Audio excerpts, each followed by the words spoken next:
Hello, welcome to Collector Fusion. We've settled on a name. Last week we're suggesting in the chat. With me tonight is always on Collector Fusion, GeekFusionTV. Oh, wait a minute, point the right direction. Oh. What's going on, guys?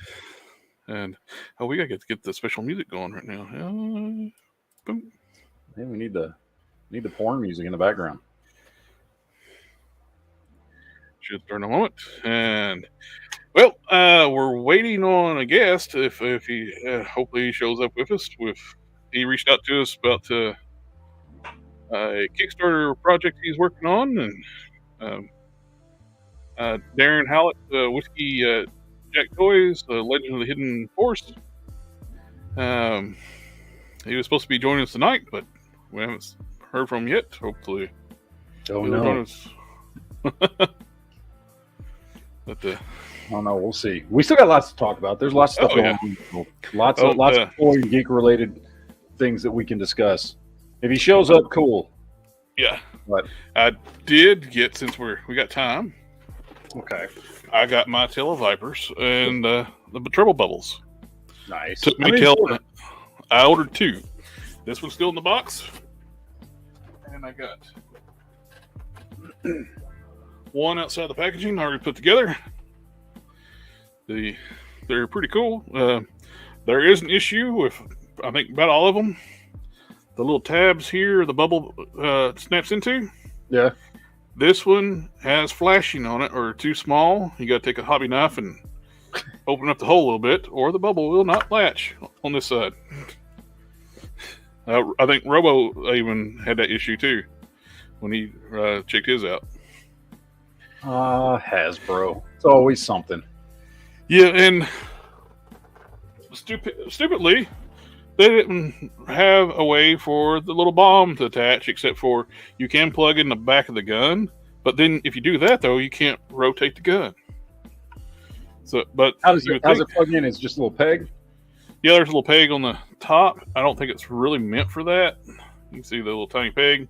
Yeah. There's a hole in the back of the gun. You can push it in the back here. And it does stay. But if you do that, though, then you can't turn the gun. And since if you turn it too hard, it falls right off. Time to bust out the super glue. Well, I want to do neodymium magnets. And super glue. There's a little round spot on the back here.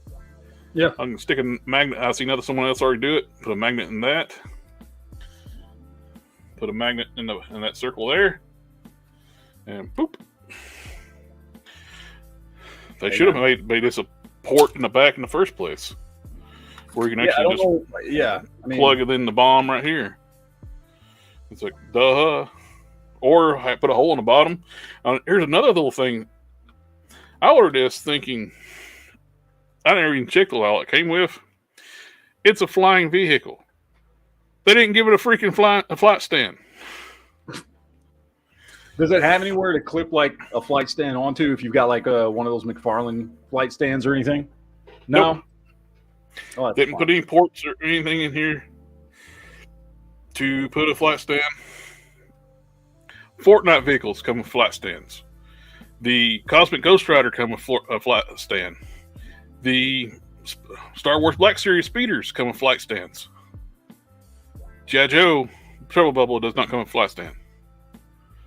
It's like, what the hell? I bet you could figure out a way. Oh yeah, I'm going to use a old. I need to do like a video on the channel anyway, with making flight stands out of old coat hangers.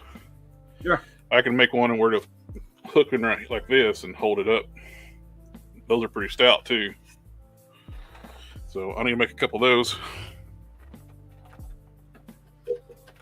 And Hasbro surprised everybody today on Target as well with the Target, collector thing, or everything they do in the fall. They're doing Python Patrol, Trouble Bubbles, Televipers. And I love that color scheme on the Trouble Bubble. The Televiper looks like crap. It looks like he's wearing overalls. Yeah. But I like the red and black and yellow on the vehicle. but the figure looks like crap, and it's $10 cheaper than the regular one. Yeah. What is up with that? I'd throw this dude in there. This dude look way better in there than that. Oh guy.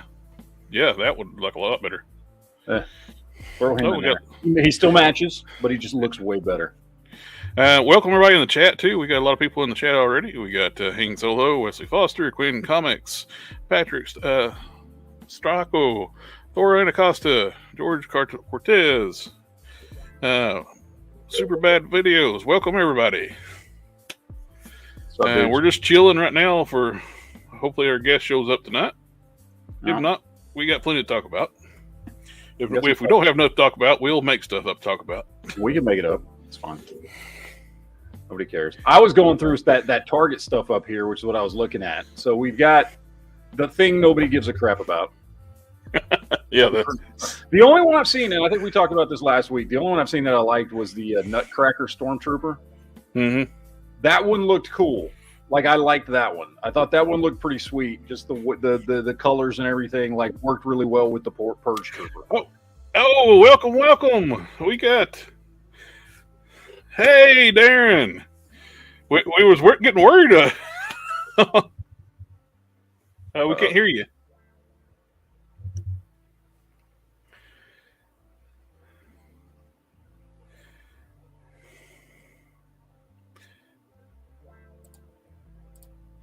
Let's see. Do you have a mic set up on your computer, or?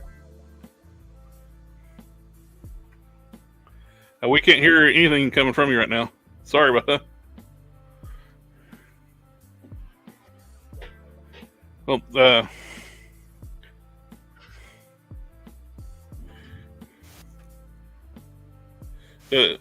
when you go through your settings, you go through the audio, and you can select your mic there.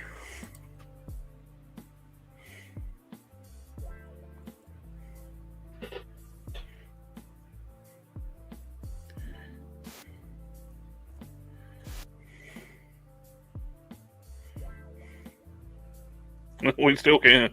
Ain't got you yet. Well, appreciate you coming out and hanging out with us. We can't hear you right now. Yeah, let's see. So I'll show you here. If you go down here where it says settings in StreamYard and pop up your settings and just check and make sure your audio over here on this menu is linked to something and your mic volume's up in those StreamYard settings. Oh, we're giving a StreamYard tutorial tonight. StreamYard tutorial. It works. Hey, man, whatever works. Yeah.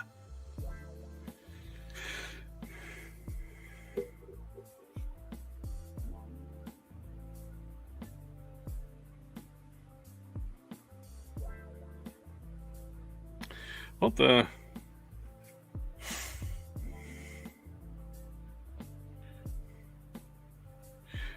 did you pull down the YouTube package that he sent? I did. Yes, I was looking at them earlier. Some really cool artwork on that too. Yeah, there was one in particular I liked quite a bit.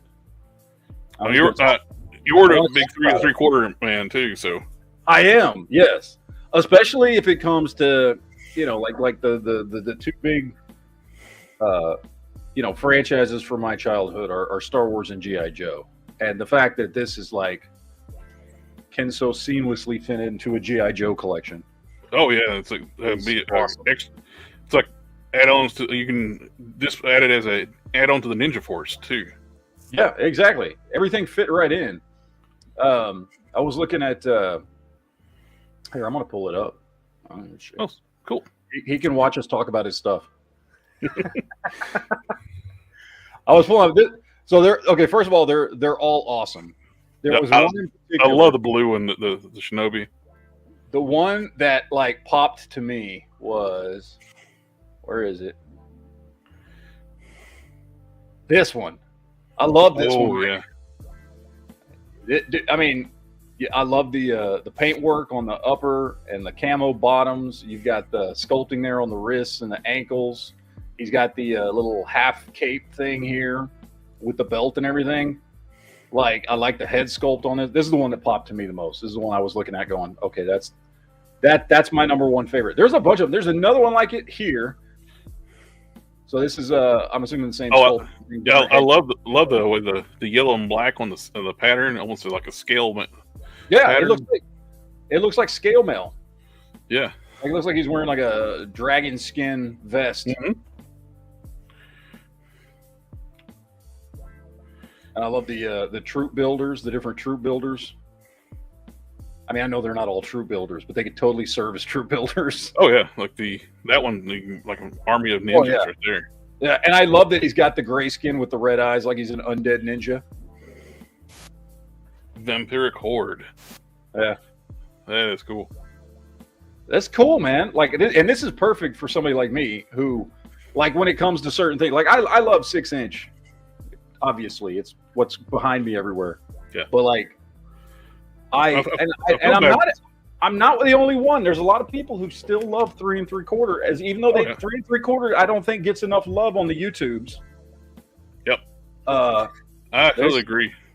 There's some channels that do it, but a lot of channels, I don't know, for some reason they just shy away from it. And I get that this is, for whatever reason, 6-inch, they do it. Maybe it's because of the articulation or I don't know what, but I still have all my 3 3/4-inch stuff over there.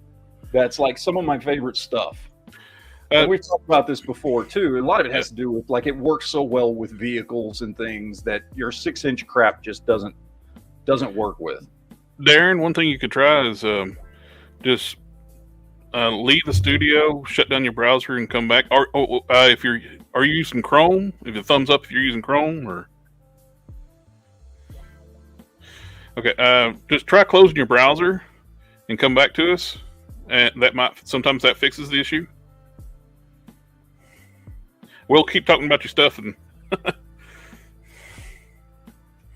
yeah, I'm digging these. It's just like such a retro feel to everything. Yeah, and the paintwork on them's great. Yeah, I was looking at. You got the retro designs, but modern paint. Yeah, I love Monkey King here. I know that's not his name. I'm just giving him names as I'm going through.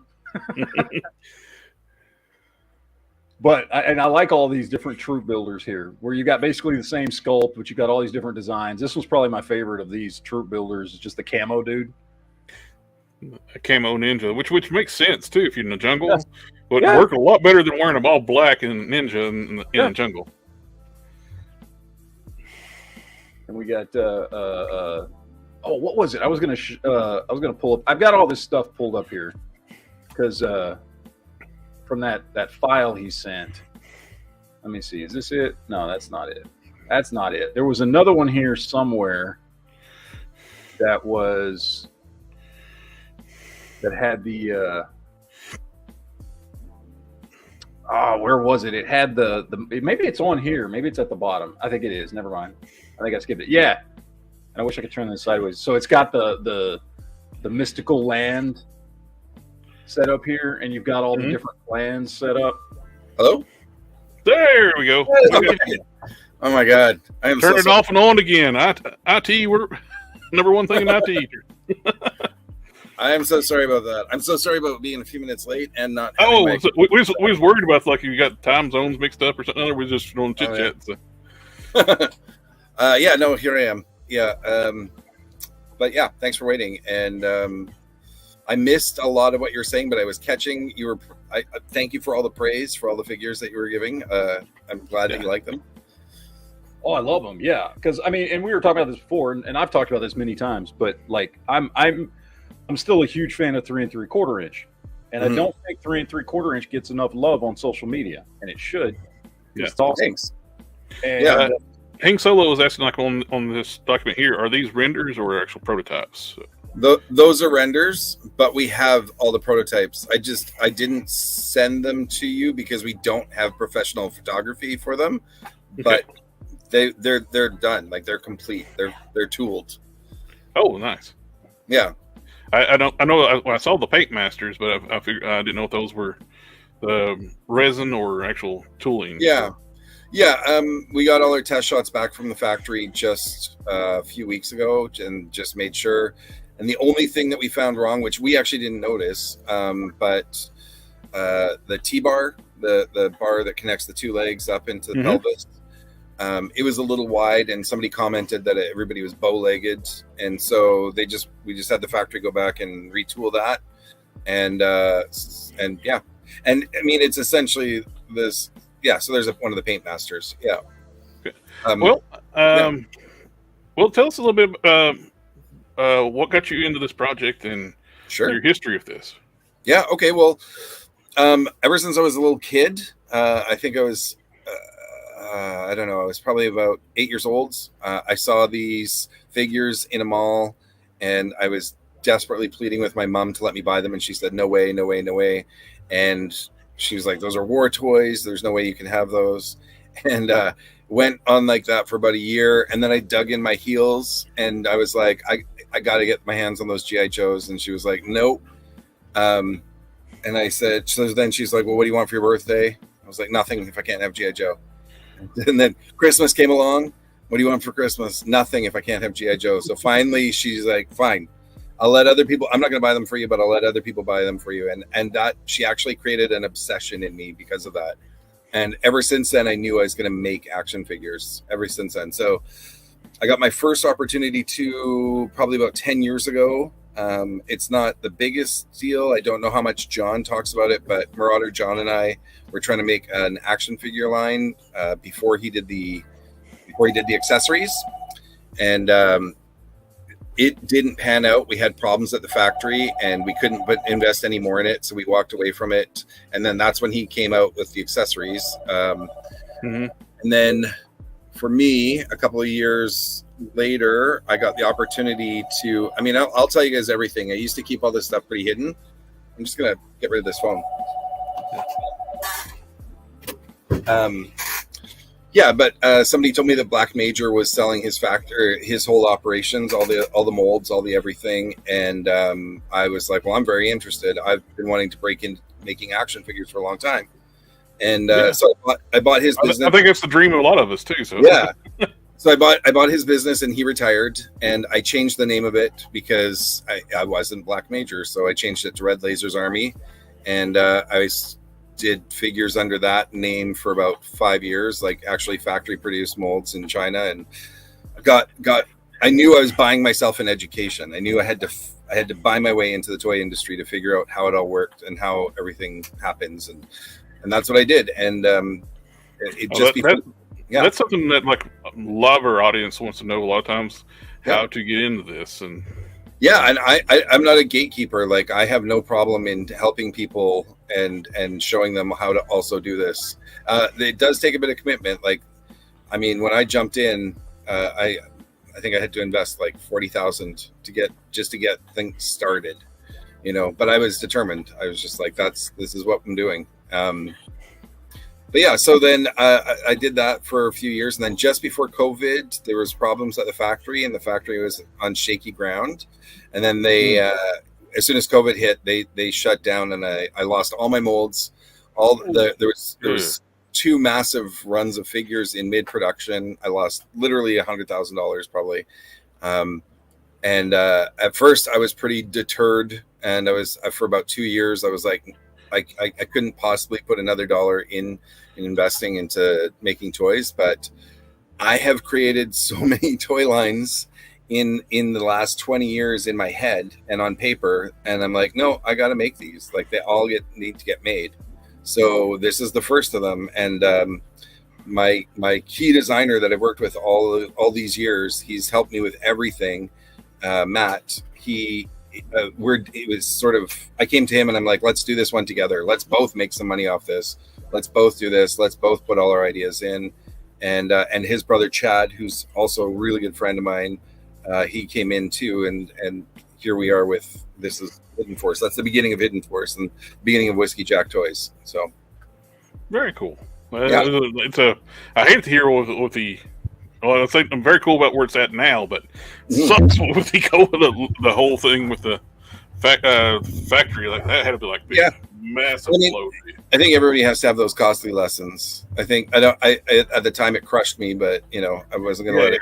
But I'm glad that you pushed forward and going through with thanks. Power through. Yeah. So I mean, here looking at Tarashi, that's a handmade cape. He's not coming with that handmade. I mean, the kind of raggedy part of it kind of fits his character, but it's actually going to be a cut cloth cape. So, and I love that these things have some cloth goods on them. I love that some of the characters have cloth goods, which is awesome. I love mixed media. I think works so well on action figures. I know some. So do I. Some people it's like, I don't want cloth goods, soft goods on my action figures, but I think it looks so much better. Like once you go to a nice we wanted soft cape or something, a wired cape or stuff like that. Yeah, we wanted like multiple, like we wanted different textiles and textures, and like that's why we use the chain link and the cloth where we can. There's vinyl. The half capes are vinyl so that they stick and keep their shape. And do they come with the figure stands too? No, there will be figure stands available, but those were figure stands just for display purposes. Those are just stands. Yeah. The reason why I was asking, like all of the vintage Joes, I think had stands or something like that. And... Yeah. So these are the resin. You can see the gap in the thighs there. Those are resin. These are, like I said, those are the Paint Masters. But the finished product fits perfectly and seamlessly. So, yeah. And I'm a big fan of Undead Ninjas. Thanks. So am I. That's awesome. Yeah. So these are the Jiangxi, and I mean, I don't know how much story we've held back and how much has sort of gotten out there, but Obake, the main bad guy, this flower that grows there that gives them all this their properties, their abilities. He's the abuser of them. They use way too much at all times because it gets them super strength or super abilities like extreme agility, and so all of his ninjas they're all red eyes from having just years and years of abusing this flower that gives them all these extra abilities. So, and their ashen skin also comes from that. Yeah. And this is Shinobi, our main character. The blue, and before even knowing this was the main character, something about the blue drew me to it. It was like, I really like the blue. Yeah, we loved it too. Well, so we sort of created everybody in mind. We knew the characters that we wanted, and we knew some of the looks that we wanted, but we hadn't married characters to looks at the beginning. But one of the things we wanted to do, I heard you guys saying that at the beginning, was we wanted to sort of be able for people to augment their Ninja Force line or their G.I. Joe line. We were like, people don't have to care about the story. They don't have to care about all the stuff we've created. These are going to fit well with other toys. Oh, they look perfect addition to 80s Joes, just with better paint job. Thanks. Well, we created Shinobi, even though he's a main character. If you want to army build him as a Cobra, Dragon, Ninja, like we were like, go there. You can. There you go. That's what I loved about a lot of these. Is a lot of these look like great army builders. Yeah. Thanks. Yeah. And you have all the different armies for the different clans. For whatever you could. I mean, which is awesome. Everybody loves a good army builder. Oh, absolutely. So you got kind of some of your standout, main characters. Yeah. They have more main character looks. There's that vinyl cape you're talking about. Yeah. And then you've got your characters that look like army builders. Like that one down below. That looks like Cobra Kai. He does look like Cobra Kai. That was totally intentional. We were wanting to make an homage to Cobra Kai because all the heads just pop off. You can swap them. So if somebody just wanted to buy a couple. The heads are actually removables. That's unique to the 3 3/4 inch. We same thing. So if you took the figure apart, the back screw, you can swap it with any other head, but our neck and head are 2 separate pieces. So you can fit modern Joe heads on that if you want to. Oh, nice. Yeah. Nice. Yeah. So it does have the ball peg up top. That's cool. Yeah, we were hoping to keep customizability in the forefront. Matt and Chad are pretty famous for being like lifelong customizers, and everything we make, they wanted to make sure people had lots of customizing options there. Yeah, which I mean is something in G.I. Joe has gone back since the 80s because it was so easy to pop and swap limbs and heads and things back in the day, you know, long before we had Marvel Legends and all these other things out there. You know, undo the screw, change out the legs, make different characters and stuff. So it's something that's been a part of the line for, you know, going on almost 40 years now at this point. So it's cool that you can do that. And I do like the ability to pop the head easier without having to unscrew the torso to get to it. 'Cause that does open up a lot of options. It does. And in the upcoming accessory packs, they always come with an extra head and an extra set of hands. The idea being that you can quickly army build and switch out a main character if you wanted to. You got it's very easy. You know, so you can swap. You can swap hands. I'm thinking a suggestion for like an accessory pack. Yeah. With the comments, since we said Cobra Kai, you might want to do a blonde hair. Oh yeah. We just didn't want to put that on in the package because then you know that might raise some eyebrows. But the hands also come off. They're swivel hands. Oh, so, nice. Yeah. So there are some hands coming up. Got the vintage flair, but the modern is customization of like modern figures where you can take the hands off, the heads off, where you can swap them around. That's cool. Yeah, I really like this one, especially knowing that you can swap out the head because this body right here, like could totally work even outside of Ninja Force. Just the straight camo. And if you could swap it out with various Joe heads or something like that, you've got a great body that you can swap out for all kinds of stuff to fill out a collection. With him, like a Stalker feel to this one. That's exactly what we did with him with Stalker. We were thinking, you know, everybody that read the comics know how Stalker and Snake Eyes and Storm Shadow go way back together. And we were like, well, Storm Shadow has a ninja form. Snake Eyes has a ninja form. Like, let's give Stalker one. So, well, that's cool. Yeah, I love the Monkey King here. Yeah, I know that's not his name, but I'm. Literally in the design notes. In the design notes, when I said to Matt when we were creating Fury, I'm like, I just literally said Monkey King, and he was like, okay, yeah. So it's a fantastic head sculpt. I love that. Yeah, thanks. Yeah. This is great. Yeah, no, I'm very, very big into 3 3/4, and thanks. So am I. I'm always excited when other people are. Yeah, I love to see when they get love. You know what I mean? Yeah. I mean, I you know, like I said, I like my 6-inch, and I got some 6-inch Joe and Star Wars and stuff. But I, you know, for me, those two franchises or anything similar to that, it really should be 3 3/4 for me. Like that's where they belong. You know? I agree. and you know, I love it. I love it. It's great. Yeah.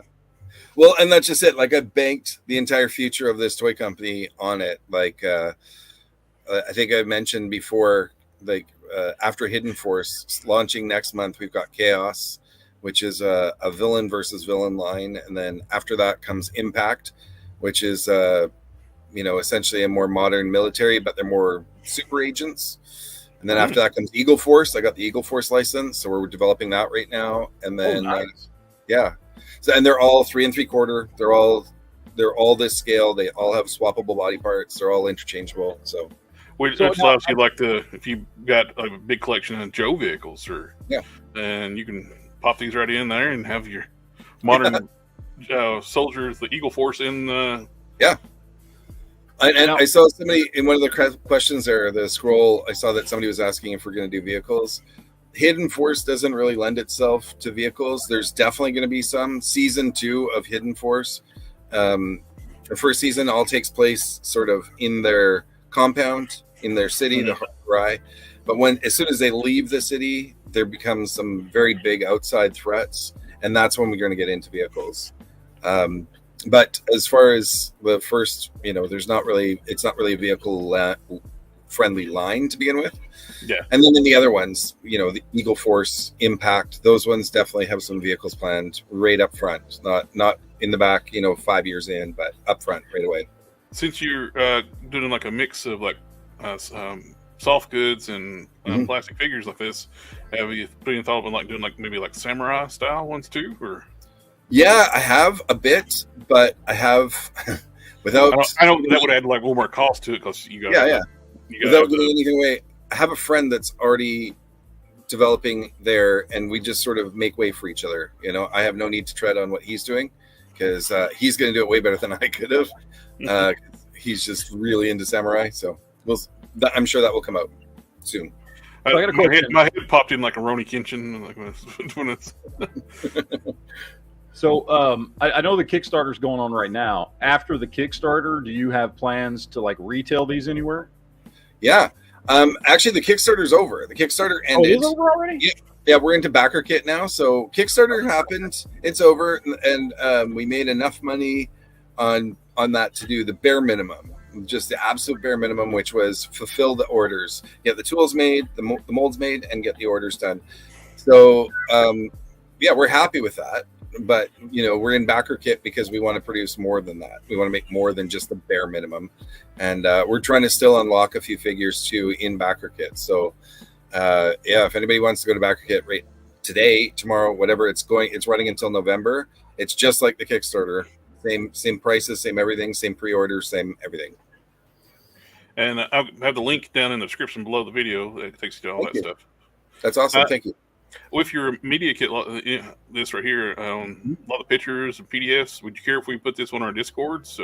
Oh, absolutely. Go right for it. That's all for sharing. Yeah. Cool. Yeah. So a lot of great media. Like, who did the artwork? Like on the original picture, like that was really nice. The painted piece. Yeah. His name's Scott West, and so Chad and Matt, like I said, the brothers. Chad works in the school system, and he had a friend that worked at one of his schools, and he found out that he was an artist, and he just said, can I see some of your pieces? And the guy's like, sure, yeah, and Chad was like, we got to get this guy to do our stuff. Like, this guy's amazing. And so we approached him and sort of set out what we wanted. And then after the fact, after we had hired him, he showed us, he used to be a package artist in the 80s for all these other toys that we didn't even know. He didn't even bring it up.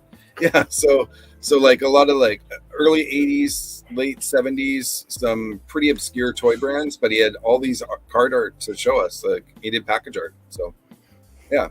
So Scott's done 2 pieces for us now, and we actually literally just today engaged him in a couple more pieces. So the upcoming waves. And Soulless Ginger, you now have a wrench. Sorry. I'm sorry. Like yeah. With the 3 3/4 inch, I have a nostalgia to them. I don't have a lot of them, right? But Geek Fusion down here, he is the 3 3/4 inch man. He's got a lot of Joes and a lot of Star Wars. I know. I'm so attached to it too. Yeah, I mean, for me, it's just always, I don't know. It's a great scale. Maybe I'm just too nostalgic. I mean, I'm a kid of the '80s. And I can see the appeal too. More, I have a pretty good amount of room for my collection stuff. So, but if you have limited space, a 3 3/4 inch line is the way to go. You got absolutely so many options of vehicles. You got for 6-inch vehicles, you're looking at stuff like this. That's crazy, right? I mean, and that's just it. Like, that scale definitely lends itself to vehicles. So you can't look past, like, you can't just do the figures. If you're going in that scale, you've got to have vehicles in mind. And we definitely do. Yeah. And with the like the Batmobiles, those things are huge, giant vehicles. Those, because they're 6-inch, 7-inch scale vehicles, and they're huge. Yeah. And exactly. I mean, the vehicles, we don't have any major vehicles planned, but the idea being that we want to make sure that if you want to buy everything, it takes up a very small footprint in your display. So we have some ways of the ideas of how to put some things up high and some things down low, some vehicles coming in this way, so that you don't have to dedicate a lot of room in your room to display it all. So let me ask you, and you don't have to tell me, since this is Ninja Force, are there going to be any dragons these guys can ride? Not in the near future. Okay, I'm just checking. I mean, I don't know. That's more. I was worried about suggesting horses, but dragons, man. I'm just thinking ninjas and stuff, and mythical creatures that they could ride, vehicles. I don't know. I'm just there's No lie. There's a very good chance you'll see horses in this line, and that's mostly because of some. We're really lucky to have befriended most of the other people in this industry. The small niche toy companies. We're all we all help each other out. We all share the same talent. In that we all hire the same people. There's only so many of them that can do this work. But yeah, so we're in the middle of talking with somebody about licensing their horse molds for this. So very cool. They're very open to it. So yeah. I've never seen a horse in 3 3/4 inch line for like this kind of line. I was just having to think about it. That'd be really cool. Yeah, there's one being developed right now, and we're already talking to him. So yeah, we'll see. Plus, that would work really well if you end up doing the samurai stuff too. Yeah. One of the things too, I don't know if it's been mentioned, was the fact that sort of the Lego ability of all of this. Like these are figures that we didn't want to make built to rule or anything like that. But we wanted to make sure that Lego being the most popular toy in the world and worldwide, every kid has Lego. We wanted to make sure that we somehow could tie in with that. So what we did was all the rods in all the weapons, because all the weapons are like staff or handle based. If you hold them in one direction, I don't know if I can do it. If you hold them in one direction, they fit into the Joe hands or the Legends of the Hidden Force hands just fine. But if you turn them the other way, they now fit a Lego hand. And so it might seem like, well, why would you even bother doing that? But then if you take the hands out, that's also the same exact width of a Lego rod. So you can swap out Lego pieces on the hands if you wanted. You can integrate Lego into the weapons. The weapons are all, you could connect Lego to any of the weapons. So that we wanted to make sure you could do that, but not so that it now looked like a Lego toy. They're compatible with Lego. So the idea being that, a kid could have one figure and still have lots of little adventures with it, with their little bits of Lego at arms. For Futurama, the clamps. Clamps. Yeah. So I know you said you've been into this. Like what? I mean, I'm taking a guess. I'm guessing you're roughly the same age as we are. I'll just say mid-40s, right? So, obviously the 80s was. I don't know. They haven't died. If you're a geek, if you're into toys, there is no better time that really pops off as like a good time for the toys. And I feel like we grew up at the best time for kids when it came to action figure lines and things like that. 80s was like a golden age for toy lines. Yeah, it was. I mean, to the point that like people are, all these major companies are just remaking things that were already made in the 80s. Yeah. Maybe in a different scale or whatever, but they're just remaking all those things. And I think that, and I know you've said you've been into this since you were a kid and knew you wanted to do this, but I think that has affected a lot of us because they're really, even if, you go back to the 70s or even looking into the 90s and things like that, I don't think kids had the same level. And part of it was probably, the fact that we were getting marketed to 24/7 on cartoons all the time. They didn't do before and they didn't do after that, but I love it. And I mean, we even got toy lines of rated R movies back in the 80s. So. Yeah, great. Yeah, Terminator toys, RoboCop toys, like everything. It was awesome. And it Aliens. just, I'm just really glad. I love when all this stuff comes out. Like I like it when, let's say, Super 7 or whatever decides to pump out some Silverhawks figures. Right. And those are cool and retro and all that kind of stuff. But what you're doing is a whole other level of cool in a way that doesn't, you know what I mean? Like when Super 7 pumps out some Silverhawks figures, like it's cool, but it's not the same thing. It's a different scale. It's a way different price point. Right. You know what I mean? There's a lot to it. And these are just awesome, straight up, fantastic looking figures. And that's also where Super 7 drops the ball too. Collection that have the nostalgia. That this is much more of what I would look for, trying to fill that nostalgia hole in my little 40-something-year-old heart, as opposed to, like I said, what Super 7 is doing, because this is just way cooler. Well, thank you. Cool. And like, go ahead. was going to say another point where Super 7 drops the ball at too. They had the 3 3/4 inch like reaction figures, but they're five POAs. Yeah, Yours are what on 3 3/4 inch. I don't buy them because they're five POAs. If I want the 3 3/4 inch, I want this. I would collect a line of these. Yeah, this is exactly. These are the toys that we wanted to buy. Like that was what we wanted to create. We sort of set out to make. We wanted to make new properties that were familiar. You know, like we wanted to make things that didn't exist yet, but they didn't feel out of place or whatever. And that's sort of like our first 4 lines. That's the goal, is to not be too out there and create things that, you know, that fit with what everybody else already has in a toy collection. And then we want to go a little bit out there after. We want to start exploring boundaries, but still in the 3 3/4 O-ring format. So, but yeah, I agree that we do. Sorry, just a second. I've got somebody knocking at the door. I can ignore it unless they knock harder. We agree that you know, sitting and fits that 80s, that sort of 80s vibe.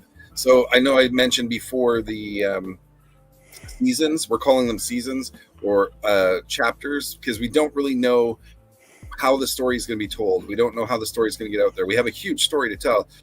I don't know if it'll be in comics or manga or just in written words on our website, you know, or I don't know, but we're working on it. We're trying to find novel ways of getting the story out there. But so in the second story, or the second part of the story, is when they leave Hurai and they go to the wastelands where there's been an ecological disaster that happened because of the flower. And so they're sort of lost out there, and it becomes very Mad Max. There's a whole bunch of people out there trapped. Lines are drawn and everybody's just scavenging to make sort of weapons of war and means of war and more machines and yeah. So we have a whole era of sort of post-apocalyptic ninja action that we're really looking forward to. But we knew we had to start with just before we get into it. We thought like a spin on like that movie on or series it was on Netflix, that Korean series. What was it? The zombies outbreak because of the flower. What? There's a Netflix series it's a Korean movie or series. I can't forget what it is. It's, oh my goodness! The flower creates zombies. Really? Yeah. Oh, wow. Okay, well, ours isn't really zombies. It just creates. It's essentially drugs. People get strung out on this thing. They get addicted to it because it gives you superpowers. And but yeah, it starts ruining their bodies if they are excessively using it. So is it like Spiral Zone? Oh yeah, Spiral Zone. I used to love that. Yeah, nobody remembers Spiral Zone. Yeah. Well, Quinn was one. I missed that part where he was talking about asking about there would be vehicles in line, with horses in development, and future lines, maybe vehicles. Yes, future lines definitely vehicles. Yeah. And I love this because first of all, I was that kid that every time there was a book, even if I never read the book, if there was like a map somewhere in the book, I would rip those pages out. Right. To look at the map of the fantasy land or whatever it was, right? So I also love because this whole line, the whole Ninja Force line, just feels like this could be like an episode of G.I. Joe where they go to the Antarctic and just like with Cobra Law, they discover this whole other world where all these things have been taking place. Like it looks, I mean, for anybody that's watched G.I. Joe back in the 80s, it wasn't just military good guys and bad guys. They went to like other dimensions and traveled in time, and there were there was all kinds of crazy stuff going on. Absolutely. People don't remember the 80s. And something like this just to me fits perfectly in. Like it can be its own story, yet you could see there being a crossover with G.I. Joe in an episode. Yeah. Yeah, absolutely. Yeah. And that's sort of like the whole way along that we were creating this. It was sort of like we kept calling it G.I. Joe adjacent. It's adjacent. It can exist beside it if you want it to, but it doesn't have to if you don't want it to. Yeah, it's a perfect line like to do like a crossover type thing, even like just in play values, like a thanks. Yeah, I mean, This is about 3 years of development in our lives here that we've invested in this. We're really glad that people are open to it and receptive to it. So, I mean, there's not a huge fan base, but everybody that's been a fan of it so far is a fan of it. So that was a couple of years ago when Hasbro said they're going to do the anniversary figures, and they're going to go to Walmart, and everybody's expecting the O-ring figures to come back, and they just re-released the 25th anniversary figures, right? O-ring card bags, right? Yeah, it's like what? And plus, the artwork on the card didn't even match the figure it came in the card. I know. I think some people just don't. I think they just underestimate how much people want these figures. Right. Yeah. You know, these are these types of figures. Just this style. You know. Around. Thank you, Solus Ginger. It was Kingdom. Is what that series is called. Kingdom. Oh, okay. I'll check it out. I've never heard of it, but I'll totally check it out. But I've never watched it. But like, to me, this style holds up today. There's great articulation here. These are still great figures, even though, I mean, we are talking about something, obviously you've made some upgrades to it. But I mean, the basic style of the figure's been around for 40 years at this point. Yeah. And it still holds up. It's still a great figure. Unlike like 5 POA Star Wars, which, I mean, I collect them because they're retro or whatever, but those don't really hold up. Arguably, right? Like, you're collecting those just for the nostalgia factor, not really because they're cool action figures anymore. Right. But these are still really cool action figures. Well, thank you. I think people are I think some of these companies, which, I mean, for you, fortunately, a lot of these companies are overlooking this market. Yeah. And, so this line even goes back all the way even across the pond, like it went over in the land of the rising sun anyway, because Microman was the first one to do the 3 3/4 inch posable figures, and then Hasbro borrowed that technology to do the original Joes. Yeah, absolutely, and so did Remco and Mego before them. Before Hasbro got into that, they were already producing like I'm trying to remember what the first line was. It wasn't chips, but there was something. There was a precursor before G.I. Joe that they were using. I'm already working a story in my head how he fits into the Joes. I'm saying like Ninja Force is like ancient, and that's where Snake Eyes Arashikaji clan came from. They're all like the descendants of these dudes. Yeah, that'd be awesome. That's why they're all such badasses. They actually get the powers. They descended from Ninja Force. Ninja Force, the ancient land. Yeah, that's what I'm going with. Hidden Force. They got their powers from the Hidden Force. Yeah. And over generations, it diluted it down to where they don't have the issues with the that's awesome. That's exactly what I hope for. Like, I hope people just take the figures at face value and figure out a way to put them in their collection, not necessarily jump on board with the story that he created. But they could battle ancient. There you go, George Cortez. Like, they can battle the ancient Cobra La. Yeah, why not? Yeah. Cobra La's been there for thousands of years. Yeah. Well, we do have one that's sort of a snake pattern ninja. I think you had actually mentioned that you liked that one before. Yeah, that's the one. That's the one that really popped to me because I love the head sculpt, and I love the head sculpt. I love the scale pattern here with the camo pants. Like this was the one that popped off to me the most. This is the one that I looked at. Like, okay, that one with the. I'm assuming those are like supposed to be fangs painted under his eyes. Like, and you're getting it sort of an angle. The angle isn't great there, but there's also the fang coming out at the hand as well. Right there, yeah. This is the one that popped off to me the most, just because it's a great combo of head sculpt, paint work, the soft goods cape and the belt, everything. Like, it's a good combo of like all the different things that you're throwing into this line.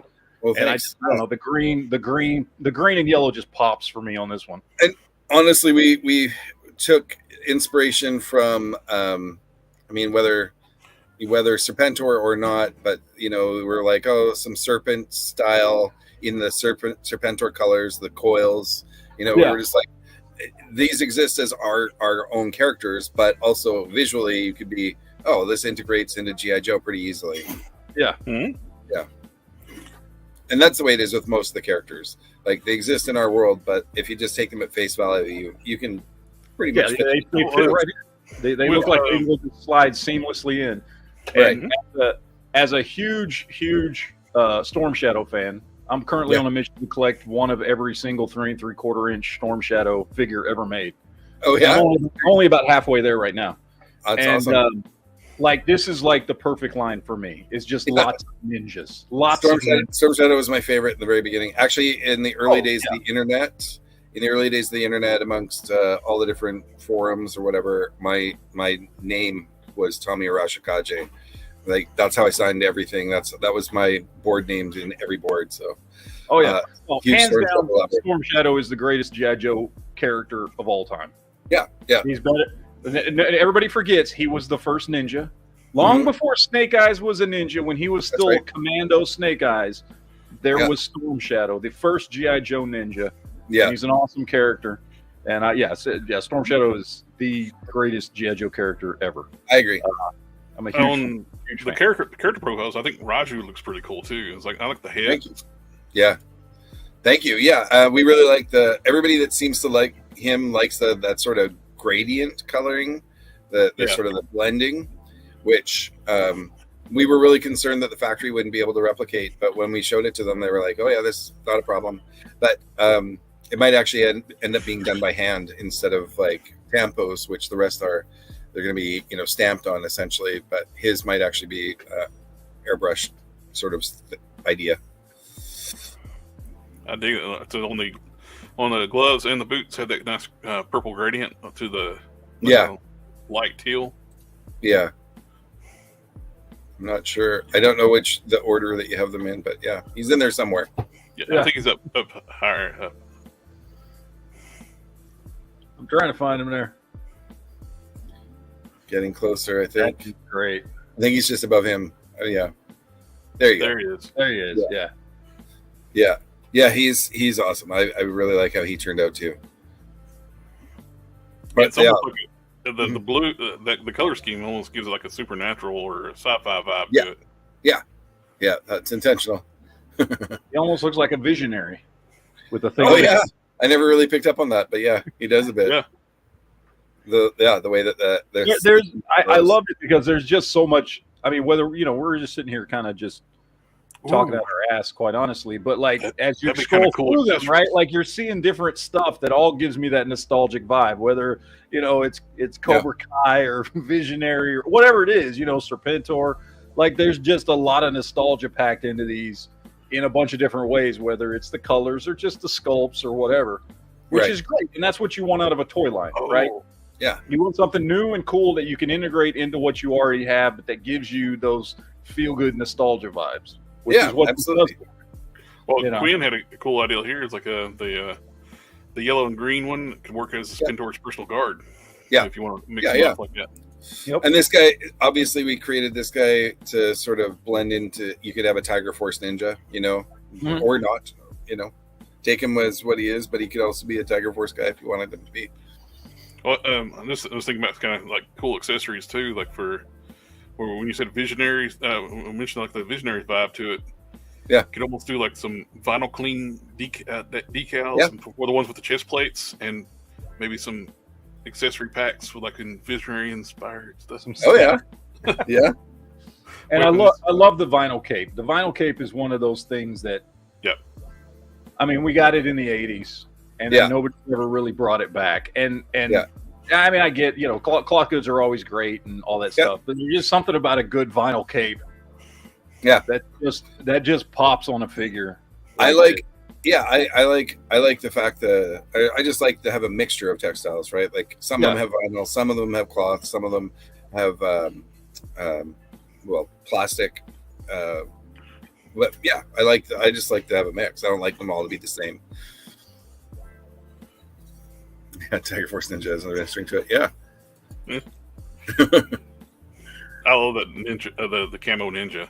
Yeah, it makes so much sense too, like in a jungle setting. Right. And I mean, people might not want to look at him that way. That's fine. Again, in the accessory packs, we're going to have hands and heads that swap, and this character could be more like maybe nunchuck or whatever. Still giving you those options to make those characters that Hasbro probably won't go back to, but if you want, it's up to you. You decide what it's going to be. Oh yeah, a change figure. We don't have one planned, but don't rule it out. I love gimmicky figures. I love them. I don't want a whole line of gimmicky figures, but I love the occasional figure that has the special part or the special something that sets them apart. I don't know if it's considered a gimmick, but my favorite quote unquote gimmick is anything translucent. Oh, I love that. To me, that's pretty gimmicky, but I don't glow in the dark word. I think gimmicks are fun. Yeah. And I love glow in the dark stuff too. So that's one of the figures we're trying to unlock in backer kit right now. Is there's a character that is a translucent figure, and so the way that we worked it, if I can circle back to that for a minute, it's just that once we get to so many dollars raised, it unlocks one of the figures. Another certain dollar raised unlocks another, and then there's a third. And those figures are free if you're all in. If you're not all in, they're just available to purchase once they've been unlocked. But if you go all in, you get those 3 for free. So, yeah, check out the backer kit, which apparently is linked down below. So, yeah. Well, I mean, was there anything specific you wanted to cover or talk about, or? No, I mean, I'm just happy to talk about them. Whatever you guys, I don't have any particular agenda here. With the Monkey King style one here is bow staff weapons. What's that? Bow staff weapons? No, he's got like a Kusarigama kind of thing. He's got a long chain weapon, bladed chain weapon for, But yeah, I can see that you would want him to have a bow staff, but yeah, again, that's what the accessory packs are for. Yeah. But it's got the Monkey King vibe, and it's one of the. Yeah. Sorry, one of your Lego rods. Yeah. Oh, that's true. Yeah. See? Yeah, absolutely. It works. No, these are great. I mean, I know I keep saying that, but that's because they genuinely are. Because this again, for people like me, and I'm on all the stupid forums on Facebook of all the stuff. Yeah. We're on like a lot of the same groups. Yeah. It just hits just right. Stuff like this it just does it for me. And so I love it. This is awesome. I really appreciate that. Thank you. Yeah, we've put a lot into this. A lot like again, I said it's the toy line we wish that was there for us to buy. So we did. We made the toy line that we wanted to buy. So yeah.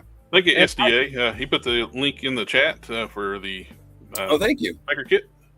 That's awesome.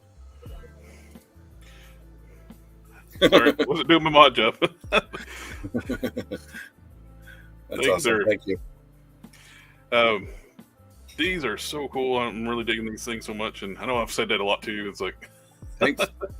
Yeah, I'm really excited to show you. I'd love to come back and show you everything for Chaos or Impact and all that. Chaos. Absolutely. I'll be able to show off all the stuff from Chaos about a month from now. Absolutely. And yeah. Oh, and it's a little thing we do on this channel here. It's goofy, and I've seen some people mention in the forum. Anytime someone says you're part of the Collector Express family now, and when people say that word, we play this clip. Family, family, family, family, family, family, family. Hilarious. That's awesome. But I found out it's like, yep, I'm putting that on the channel. So I got a question, because you talk about Chaos and some of the other stuff that you were planning on doing. Are you gonna keep everything fairly tied to the Hidden Force line, or are these actually gonna be like separate lines like that? Yeah. So they're separate lines. They're gonna have different package styles, different markets that we're trying to appeal to, but they all exist in the same world.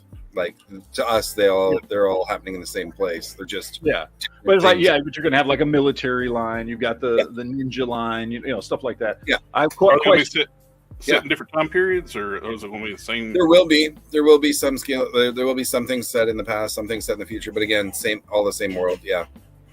So you mentioned it earlier because you were talking about like what this evolves into as far as like going out into the world where it's kind of everything's just gone to crap. Yeah. Could that be maybe, because this is a line I've wanted to see for a long time, is sort of a Mad Max SHTF line.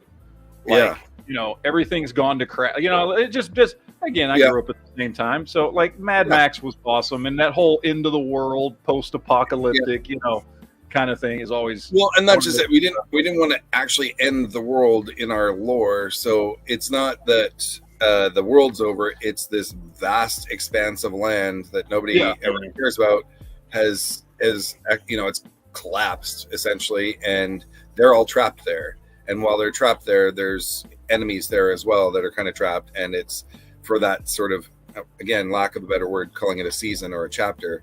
All the releases will reflect that. It's going to be a very Mad Maxian type 8 waves of your post-apocalyptic ninjas and warriors, and then they I don't want to go too much, but then they're not in there anymore. But any chance of doing any sort of like superhero related line?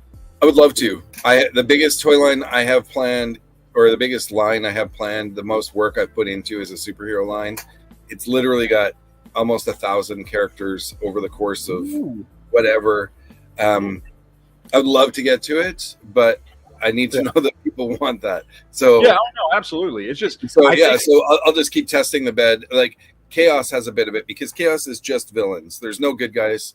It's villains, and they're all on a team together, and the villains don't play nice with each other, and eventually they all start stabbing each other in the back and undermining each other's efforts, and then it becomes sort of a couple of teams form, and it's just villains versus villains, and they're just all so it's literally every type of villain. I've got it like a Destro type, but I also have like a Dr. Doom type, but there's also and I don't mean like analogs, like they look like them. I just mean, you've got the weapons dealer, and you've got the small archetype, just that archetype character. And so like, in there, you got your armored characters like your Iron Mans. You got your super power, like uber powerful Superman, and you got Chaos has some characters that you could say were kind of super villainy, and some characters that are kind of magic based. But not too much, because this world isn't really about that yet.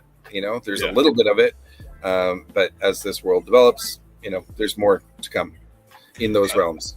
Just curious, it's something I've never seen in this style.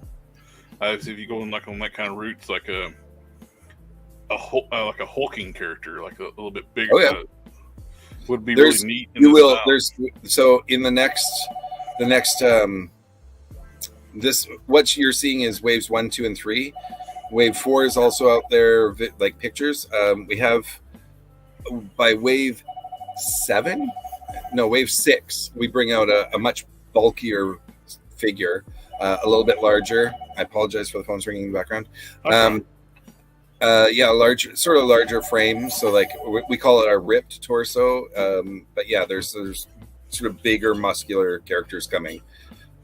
Ones that's sort of what they get from the flower, because the flower gives everybody different things depending on how you use it. So there's some that just sort of bulk out.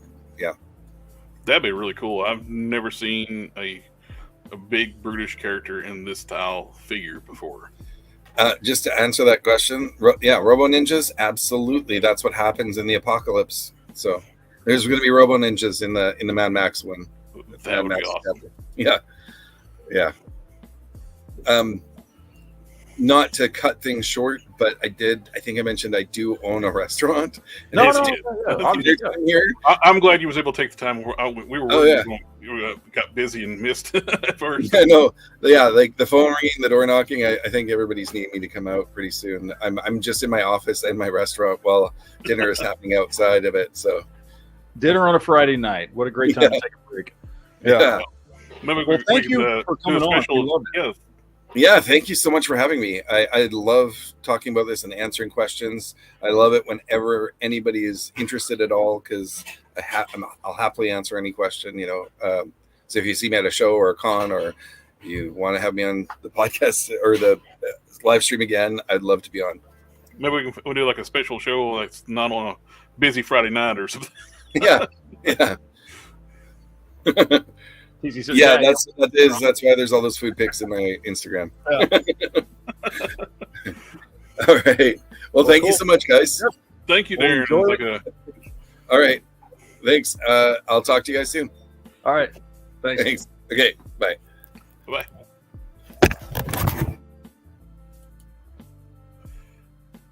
That was great. I really appreciate it. That was awesome. Hanging out with us, and this is really cool. I know I can do something that can really confuse people. What? Hey, come on. Ah. Yeah. Are you? It's Geek Fusion, so it's like what? Yeah. Whatever works. Just blink your eyes. It's fine. Alrighty, we can go back to like a little bit of toy. This sounds really cool. It's kind of exciting. I like to see a return of this stuff. It's Hasbro dropped the ball on it when they try to do like the retro stuff, and I like the 25th anniversary figures, G.I. Joe. They're fantastic, beautiful figures. But there's a special place for like old cats like me and you for the O-ring figures. Yeah, and it's one of those. I mean, and again, like to his benefit, these bigger companies have not picked up on the fact that there are people that would buy these. Yeah. These will sell. Like this is something people that are collecting actively want. I don't give a crap about reaction figures. I don't 5PO stuff. But if they were this, I'd buy the shit out of them. Yeah. Oh, absolutely. Yeah. I mean, to me, the only figures that would be any good if Reaction was doing them would be Star Wars figures, which of course they'll never get the license to, so that will never happen because those were original 5POA figures. Yeah. G.I. Joes weren't. So those G.I. Joes that come out, while they look kind of cool or whatever, just sitting in their package, and I mean, that's what they're for. That leave on the card. Yeah, and I don't do that. I don't want that. I'm never going to buy any of those. And so I didn't leave you for a second. I need to run for. Drink too much water. That's all right. Yes, I did because I'm stopping soda. Oh yes. All right. I'll cover for you for a minute. Trying to keep from having just make sure don't take diabetes. Don't take the microphone with you. We don't need to hear that. Oh, turn my mic up settings way up. Turn them way up. Sound like a water fountain. Anyway. All right. That was awesome. And I don't know about you guys out there in the audience. Like I love the 3 3/4 inch stuff. It's I don't know, man. It's really, really nostalgic. You know what I mean? Like if you're of a certain age, if you were a kid in the 80s, it is hard not to feel nostalgia for that size of figure, specifically if you're talking about G.I. Joe O-ring style articulation. Like those things were just awesome. You know, and it took a long time. It took like 20 years after G.I. Joe had come out, you know, before any other companies were even doing in a 6-inch scale that level of articulation. I mean, it was the early 2000s before we got that level of articulation again. And it took a 6-inch scale figure, you know, with like Marvel Legends and stuff to do that. Because you remember all those figures that came out in the 90s? And I loved a bunch of those figures. The stuff Toy Biz was putting out was great. I got a bunch of them hanging on my wall. You know, the stuff McFarlane was doing was great. More statue than action figure, but whatever. They were cool looking figures. But for something that an articulation setup like what G.I. Joe was doing, which was better than anything else in the 80s, and for it to take 20 years for another company to go, hey, we should add more articulation, and to get, you know, close to what they had been doing 20 years earlier is insane. When you had such a good setup right there from the beginning, those figures have not just nostalgic value, but they have active modern value as collectibles that are still really cool and I mean work as a modern figure as well. So, oh, look, there we go. We got Slaughter. I picked this up at Retro Toy Con in South Carolina. And it was pretty well complete. The only thing he was missing was his swagger stick. Mm-hmm. I did like a full restoration, cleaned it up, and made new decals for it. Nice. That's awesome. Went in Photoshop and made some water slides. Give it a little bit of modern flair to the stickers. Mm-hmm. I don't have that. That's something I need to get. So, how much do you think I gave for this? Nearly complete. I mean, just judging by the market, that's like a $60-$70 package right there for Slaughter, and for the whole thing with that. Yeah, $30. Jesus, that's awesome. When he said that, it's like, okay, here you go. Yep, yeah, I'll take it. It's like Futurama Fry from Futurama. Shut up and take my money. Yep. But it's excellent condition too. It's like I couldn't believe he wanted so little for it, just because it was missing the swagger stick. Which, by the way, almost every Sergeant Slaughter from the '80s is missing that. Almost every one. There are actively companies that are just selling reproductions of the swagger stick on eBay because everybody loves like $60. So it's not like that's unusual for it to be missing that. You know what I mean? So no, I think it works perfectly. But let's see. We got some more stuff here that we were talking about the Target stuff before Darren showed up. So we got the new Python Patrol, and these are all on pre-order right now. You can go get these on Target right now. This is all stuff up that for pre-order, ready to go pick up right now if you want. I don't mind the color scheme on this one. I like this one. Looks great. This dude would look better in the Trouble Bubble. Yeah. That weird color scheme in the Trouble Bubble, it looks like it's wearing overall. It looks like wearing like bib overalls. And I get it because there was a figure like that looked like he was wearing overalls back in the day. But did we need to do that again? I don't know. Yeah, the swagger stick compared to the hose that goes on the trailer on this Prime. Yep. But we got that one. We got this one here. This one even looks better. They all look better than the one that comes with the Trouble Bubble. That's the worst color scheme on all of them. Yeah, but I still would rather have this than Mr. Overalls. I dig the firearms. Yeah. Well, why he needs a scope like that on a revolver, I don't know. But hey, whatever, man. He's got the revolver, and that is clearly a Browning Buckmark 22, which no soldier would ever carry. But still looks cool. Why not? Sorry. That's maybe it's why Cobra got them on discount, so they give to their soldiers. You get 22s. Sorry. Deal with it. And the bloody machete. Yeah. And he's got, of course, Mr. Overalls here. Bullets on his machete sheath? No, that's his revolver. That's for his revolver. That's for this. I'm pretty sure. It's kind of weird to have them on the machete sheath, though. Or is that for? That's what I'm saying. That's for I think that's for the revolver. Gotcha. My bad. Yeah. I think next to the machete. Yeah, that one's for his 22. That's for the machete, I think. Okay. So that one's for the machete. That makes more sense. Revolver. Yeah. I don't know where that one clips onto. Because he's got a holster here. He's got the sheath for the machete there. It's got a tab here. No, that just clips over to hold it. I don't know where this goes on to him. Maybe on his, maybe there's a peg. It clips onto his back or something. Although, are there any other pictures like a turnaround on? Yeah, let's see.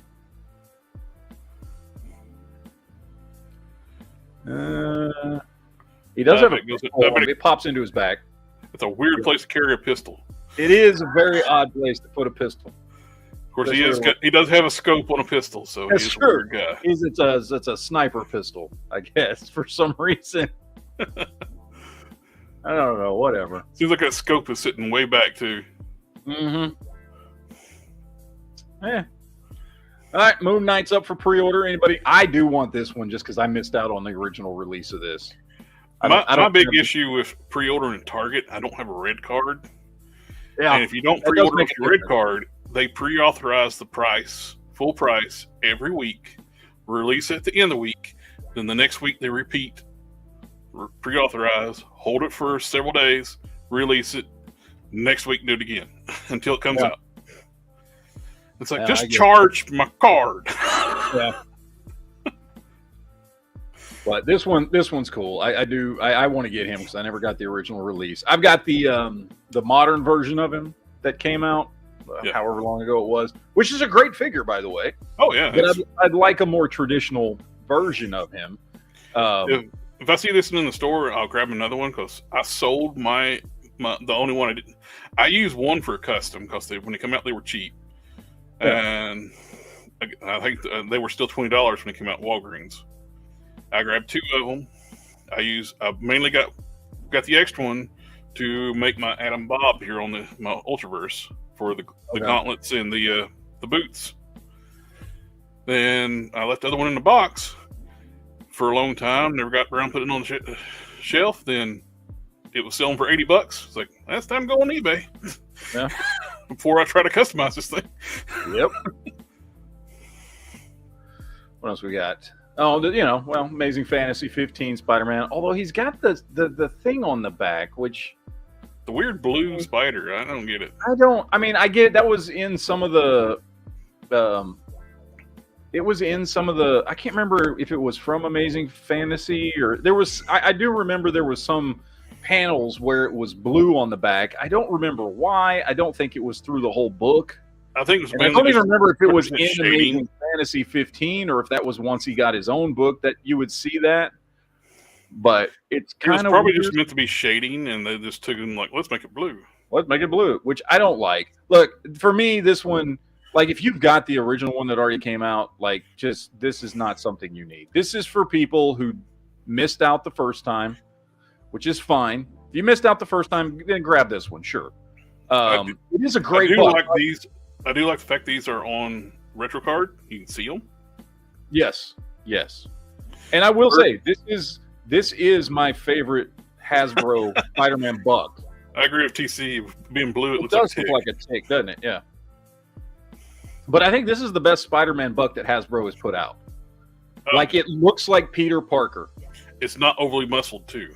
Yes. And Peter Parker, while he was in good shape, was not a huge weightlifting looking dude. I think the Renew Your Vow Spider-Man's too jacked. It is. It's a great figure. Oh, yes. But it doesn't look like Peter nearly Parker. As big as Vulcan. Yes. It doesn't scream Peter Parker. Peter Parker is, he's in good shape because he's Spider-Man, but he is not a big jacked dude. He's under 6 feet tall too, so make them bigger. Yeah, exactly. So I don't know. This one's an easy pass. I'm not worried about this. Yeah, if you already have them, like Quinn said, he's already got them, so they're easy passes. I've got 2 of these dudes, so I've got one still in the package that I haven't even messed with. So this is not something I'm personally worried about. And then of course the new Aquaman stuff. I did see the new Aquaman trailer, by the way, which was awesome. I don't know if you've watched it yet. I have not seen the new trailer yet. Yeah, they just dropped it yesterday, I think, yesterday morning. And the trailer looks awesome. I love how they basically, you see, what's her face? What's her name? I'm blanking on her name. Amber Turd. You see her literally for about a quarter of a second in the entire 3.5-minute trailer. And I had heard she was basically mostly removed from the movie, even though she had already filmed all her scenes because of the trial last year, that she was basically almost completely cut. They did not cut her completely because if you watch the trailer, she has to be in this movie because, spoiler alert, it's the trailer, but I'm going to tell you anyway, they have a kid. They have a kid together by the time the second movie pops off. So there's little, baby Arthur Curry is in the movie, right? So she's got to be in it, but I don't think she's going to be in it at all, and they might just kill her off. Well, the rumor is that she She's in it only for like 10, 15 minutes of the movie. She gets injured and stays injured for most of the movie, like in healing up or something. Yeah. Like literally, it's a 3.5 minute trailer. And if you blink, you will miss the one time she pops up in that trailer. So, but the trailer was great. I mean, it was a really, really well done. I am really excited to see the movie. I loved the first Aquaman. I thought the first Aquaman was a great movie. Quinn said that Warner Brothers could cut out as much as they could without ruining the movie, getting her out. Yeah. Well, you had the petition to have her completely remove the movie was like well over 3 million signatures on it. Yeah. Well, because she's a horrible human being, so I understand. Yeah. Like she, pardon the language, but she literally shit in Johnny Depp's bed. Yeah. That's why everybody calls her Amber Turd. I do, and look, I'm getting out of McFarlane stuff, so it's not like I'm probably going to pick this up, but that is a really good comic accurate Black Manta.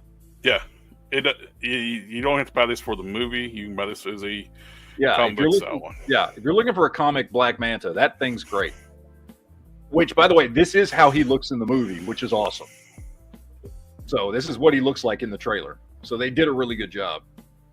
But again, I'm making my way out of McFarlane stuff, but I can't appreciate a good figure. So the first picture I saw was just those blast effects. It's like, did they attach to the eyes? And I was thinking, oh, the jetpack. Yeah, that'd be weird. Weird blast effects from the eyes. No, I think this is a solid figure. They did a good job. Like, this is definitely one. If you're collecting McFarlane, this is one to pick up. 1 out of 50 is usually pretty good with McFarlane. Yeah, exactly. And then we got Black Suit Aquaman. I'm gonna be honest. This Aquaman is not even as good as the last Aquaman they did for Justice League. Is it semi-transparent? It looks like it, but I can't tell if it's paint or not because there's it's hard to tell. I think it's supposed to be a stealth. I think it's translucent plastic. Maybe it is. Although I don't know, because if you look back here, like I don't see the hands definitely look translucent. I think it's like if you look, I don't see the pegs or anything like you would normally see in a translucent figure around the knees and the hips and stuff. I think it's where it's smoky plastic. It's transparent plastic. It helps hide that. Plus, I don't see usually a transparent or whatever translucent. I would see some of the blue through his leg, and I'm not. I don't know. Maybe. I don't know. I think honestly, like his product imaging too is very photoshopped. So yeah.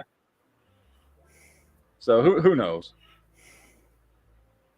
But I mean, it's fine. Comes with a blue squid for some reason. For some reason, who knows? It's his buddy. Maybe that's his babysitter. I don't know. Maybe he's taking lessons from the deep. Maybe. And then another one that has no translucent parts on it, I guess. So the exact same fit. Oh, the other one's a gold label. This one's regular. Yeah. Which this one actually looks better.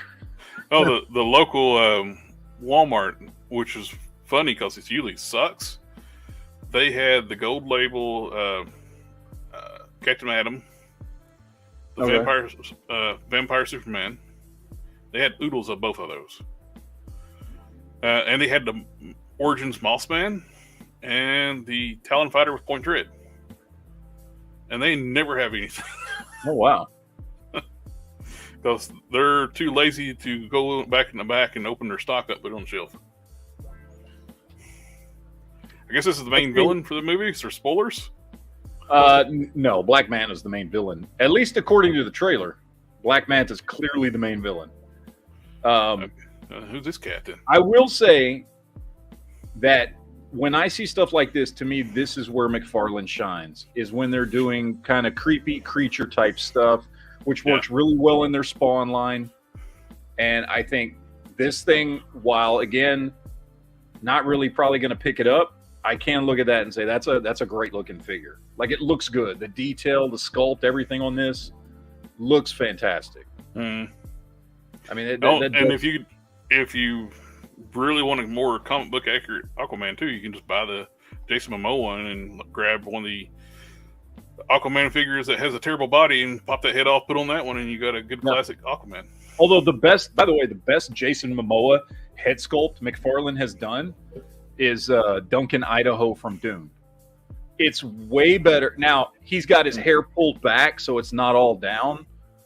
But, like, it's a far superior Jason Momoa head sculpt than any of the Aquaman figures that he's put out. It's way better than any of the ones we just looked at. But, I don't know. This thing looks cool. It looks like it belongs in a Spawn. I still have, like, issues with Mattel when they had Aquaman figures. The trench creatures were army builders.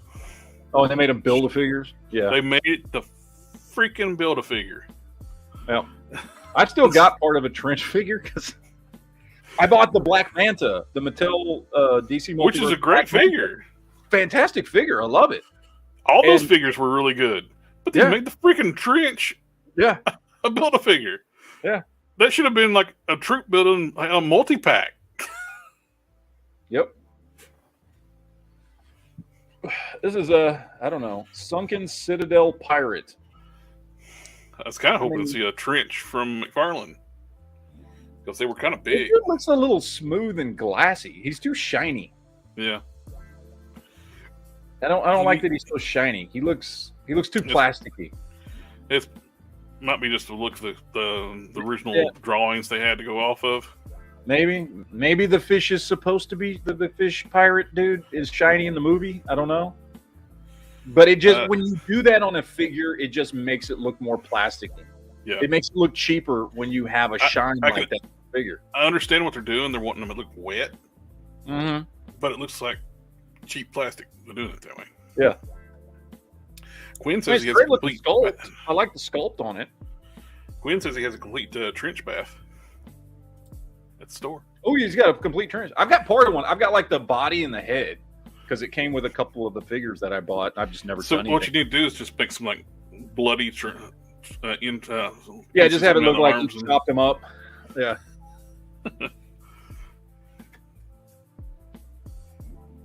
But I mean, all in all, this is not a bad wave. I dig the seahorse. The seahorse is pretty fucking cool. I dig the seahorse. I got the Mattels like Aquaman, so I bet this would scale even better with this Mattel one. Oh yeah, totally. Because the Mattel ones are like Legends scale, like that 6.5 inch scale. Oh, by the way, speaking of that stuff, hold on a second. I'm working on currently a Black Manta figure. So this is what's the shark guy, the shark headed guy's name from DC Multiverse or DC Universe Classics that picked him up. Shark. I can't remember. He's got a shark head. Is that his name? Shark? I don't know what his name is. Anyway, it's very complicated name, Shark. I took his body. I took the helmet piece from my Fortnite figure that I turned into Johnny Storm, and I took that shark body and a Black Manta head, and I'll show you this. I'm trying to put together a DC Universe Classics Black Manta. Oh, nice. So this is the Mattel DC Multiverse head because I had used the body for an Iron Man that I was doing because I thought it made a great kind of steampunky Iron Man, and that Fortnite neck piece for the helmet or good. And I think this is a good body for Black Manta. Obviously, wrong color, so I gotta change up the color on him. But I'm working on a Black Manta, a custom Black Manta for DC Universe, DCUC. I tell you, good black I found. I've been using on the Ghost Ray box. Yeah, is that Vallejo black spray? Oh yeah, it's a rattle can. It goes on nice and smooth. I'll have to try that. It'll take you a little bit. Takes some fine brush. Just go like on the edges and stuff where you can work the joints. Then I might try that. I want to do something. Smooth. I don't want to spend too much time on him because he's just a kit bash. But like, you know, the fins work too. I know they do. The fins work great for Black Manta, and even, like I said, even that stupid Fortnite helmet piece. I was like, actually, that looks kind of cool on Black Manta. So, yeah. So I've been playing around with that one. But anyway, because I don't have a DCUC Aquaman yet. I haven't picked up an Aquaman yet as I'm slowly building my DCUC collection. He's definitely one I got to. I mean, I've got to obviously pick up all the Justice League members, and I've got Superman and Batman and Martian Manhunter and Green Man. I don't have a Wonder Woman yet. I don't have Aquaman. There's a bunch of ones to choose from. Yeah, you got the DC Signature Series, which was modern look with the long hair. Then you got the underwater camo, blue, black, and white one. You got the traditional one, which is Arthur Curry. And you got the variant which was someone else for a while. Then you got the DC Unlimited, which is the new 52. Did DCUC do the 90s hook hand version? They did it without the hook hand. No, he has the hook hand. Yes, he does have the hook hand. Because I always love that look. I love that look. It's not DC Signature Series. It's Signature. The subscription line they did for a little while after the end of DCUC. Okay. He was part of that. I've seen the Signature Series stuff. I ended up doing a custom. I have two of those. I got one I left stock. Now I did one with a custom head sculpt because they did stupid. They made the hair look like it's underwater flowing. Yeah, and it looks weird. And I do want. I want a traditional Aquaman, and then I want that version of Aquaman. Those are the two I want for that. So I'm missing a couple of key. I'm missing Aquaman, basically Aquaman and Wonder Woman out of my Justice League setup right now for DCUC. So those are the two I need to pick up. Although I could totally fudge that DC Icons Wonder Woman into the DCUC stuff because she's bigger and she actually would work in there great. That's what I use. I did a head swap with her with a DC Collectibles head. Yeah, and just paint matched that head to match the body. And what's great, it was one of those artist series ones. I forget what it was, but the head looks like Lucy Lawless, which I always thought in the 90s would have been perfect to play Wonder Woman. Oh, yeah. Oh, that's cool. Oh, you got a question? Right now, I've got her in my, because I do have a small DC Icons display back there. She towers over the other Icons figures. Oh, yeah, dude. Yeah. Well, because she is 6.5-inch scale like DCUC and Marvel Legends. Yep. Whereas all the rest of them are not quite 6-inch. They're all slightly taller than 6-inch, but like not by much. Like they would fit better into a true 6-inch scale line than Marvel Legends or DCUC. I still love them. They're fantastic figures. The articulation is amazing, and I love those figures. But yeah, so I'm slowly building my DCUC collection. So I'm supposed to get. And I was telling you about this a couple weeks ago when I ordered it. He finally sent it. I'm supposed to get my Orange Lantern Lex Luthor tomorrow. It's supposed to be delivered tomorrow. I picked that dude up for $12. $12, and $4 shipping for him, and looks awesome. So I can't wait to get him. So I'm supposed to pick him up tomorrow. And then I've got I think he comes with a piece for Necron too. Yeah. And then sometime this week, I took the plunge and I placed an order from Temu. Last week, and it's supposed to be coming in next week. Which, by the way, is way quicker than AliExpress. It's already made it to the country, and it was in Dallas this morning. So it's just however long it takes to get from Dallas to here. So I'll probably have it on Monday or Tuesday. And I ordered. I ordered a couple little guns just because I wanted to try them out and see what they were. I want to see the quality. They're like $2 little 12-scale guns. And then I ordered 2 Transformers. It's the same one, and it says they're about 7 to 8-inch scale. And one's a traditional Optimus Prime, and one is what do they call the Black Optimus Prime? I forget his name. Nemesis. In the U.S., they call him like Nemesis Prime, and Japan they call him Black Convoy. Yeah, I don't know what he's called. And here, by the way, here's the thing about Temu. If you ever go shopping on Temu, you cannot search by character names. They do not list anything by there. If you put in Captain America or Optimus Prime or Batman or whatever it is, Hulk, doesn't matter. You're not going to find anything because everything's called like Super Patriot Action Man. Like they are real careful to not, like, you go on AliExpress, they'll straight up call it Captain America or Hulk or whatever. So it does make it much harder to search for stuff on Temu. But I will tell you, the fact that I ordered this last week and it's probably going to be here on Monday or Tuesday. Like last time I ordered from AliExpress, it took almost 2 months to get here. So that's something, you know. But anyway, so I ordered two Transformers that looked pretty cool, and I ordered the guns, and then I ordered 2 Arkham Knights. You know, they have those knockoff Arkham Knight figures that I don't know if they're knockoff Revoltech, or I can't really tell what they're knockoffs of. I'm not sure. Obviously, I'm going by pictures from cheap knockoff Japan website or China website, right? Like, we'll see how they come in. But I ordered 2 of them because they're really cheap. They're like $12, $13 a piece. And it comes with swappable armor where you can have him set up as the Arkham Knight, or you can have him set up as with the Batman armor. So I was like, well, I'll order 2 of those, and if they're good, I'll have 1 of each. So I'm going to do a Temu review next week whenever that stuff comes in to see if any of this knockoff stuff from Temu is any good. But very cool. Yeah, so I've got that stuff. I'm honestly most looking forward to the 2 Optimus Primes or the Nemesis and whatever, because the pictures look great. But again, I understand. I've ordered from AliExpress enough to know it doesn't always come in looking like the pictures. But I took a chance. Everything was really cheap. All the stuff I ordered was really cheap. So, and I was like, you know what? And they because first time you order something from Temu, they give you a bunch of discounts on stuff. So it was a bunch of cheap stuff that we're gonna play around with and see if it's any good. So, but yeah, I'm looking forward to that. All right, so yeah, Seahorse looks great. There's Aquaman, and I think, look at this. I think that would look way better with a DC UC scale figure.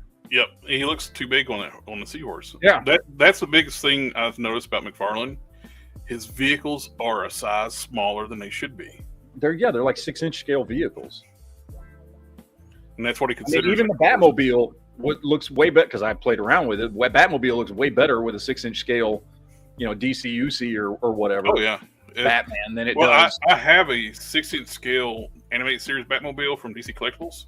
And it is a hell of a lot bigger than McFarlane's 7-inch scale one. Or I'll say 7-inch scale one. 7-inch scale. Yeah. It's all about perspective. If you hold it back far, just hold it back like this and look at it like that. Shut up.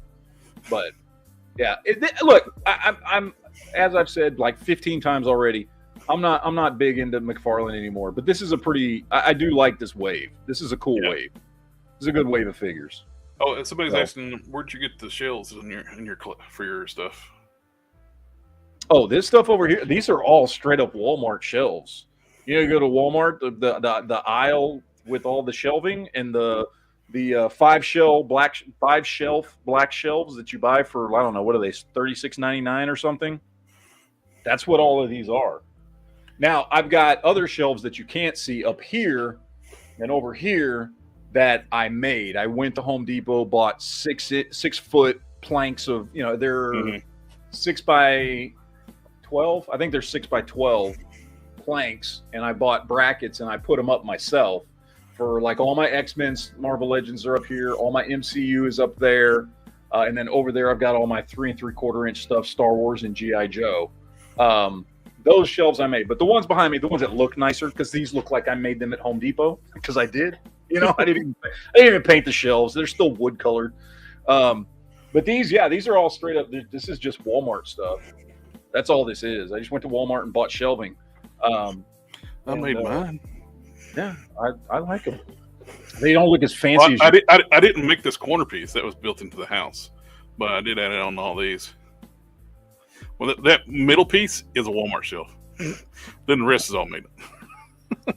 If it works, man, I'm telling you, there's a lot of good stuff you can get off of like Walmart and Amazon. That works really nice. That's the next section I'm wanting to build. I want to take some of those black shelves, basically do 4 in a row like freestanding, then put 2 short ones on the other side, then get some of these black shelves on the opposite side so I can do custom size ones. So I can have it double-sided. And I do like the black shelves better than the white shelves. I don't know. I just like the way it looks better. I will, however, say you do pay a price, and that is that you can see dust on black a lot better than you can on white. I tell you, you're going to have to dust a lot more. The best combo I've found that really make stuff even with photography: the brown bottom shelf, black encased.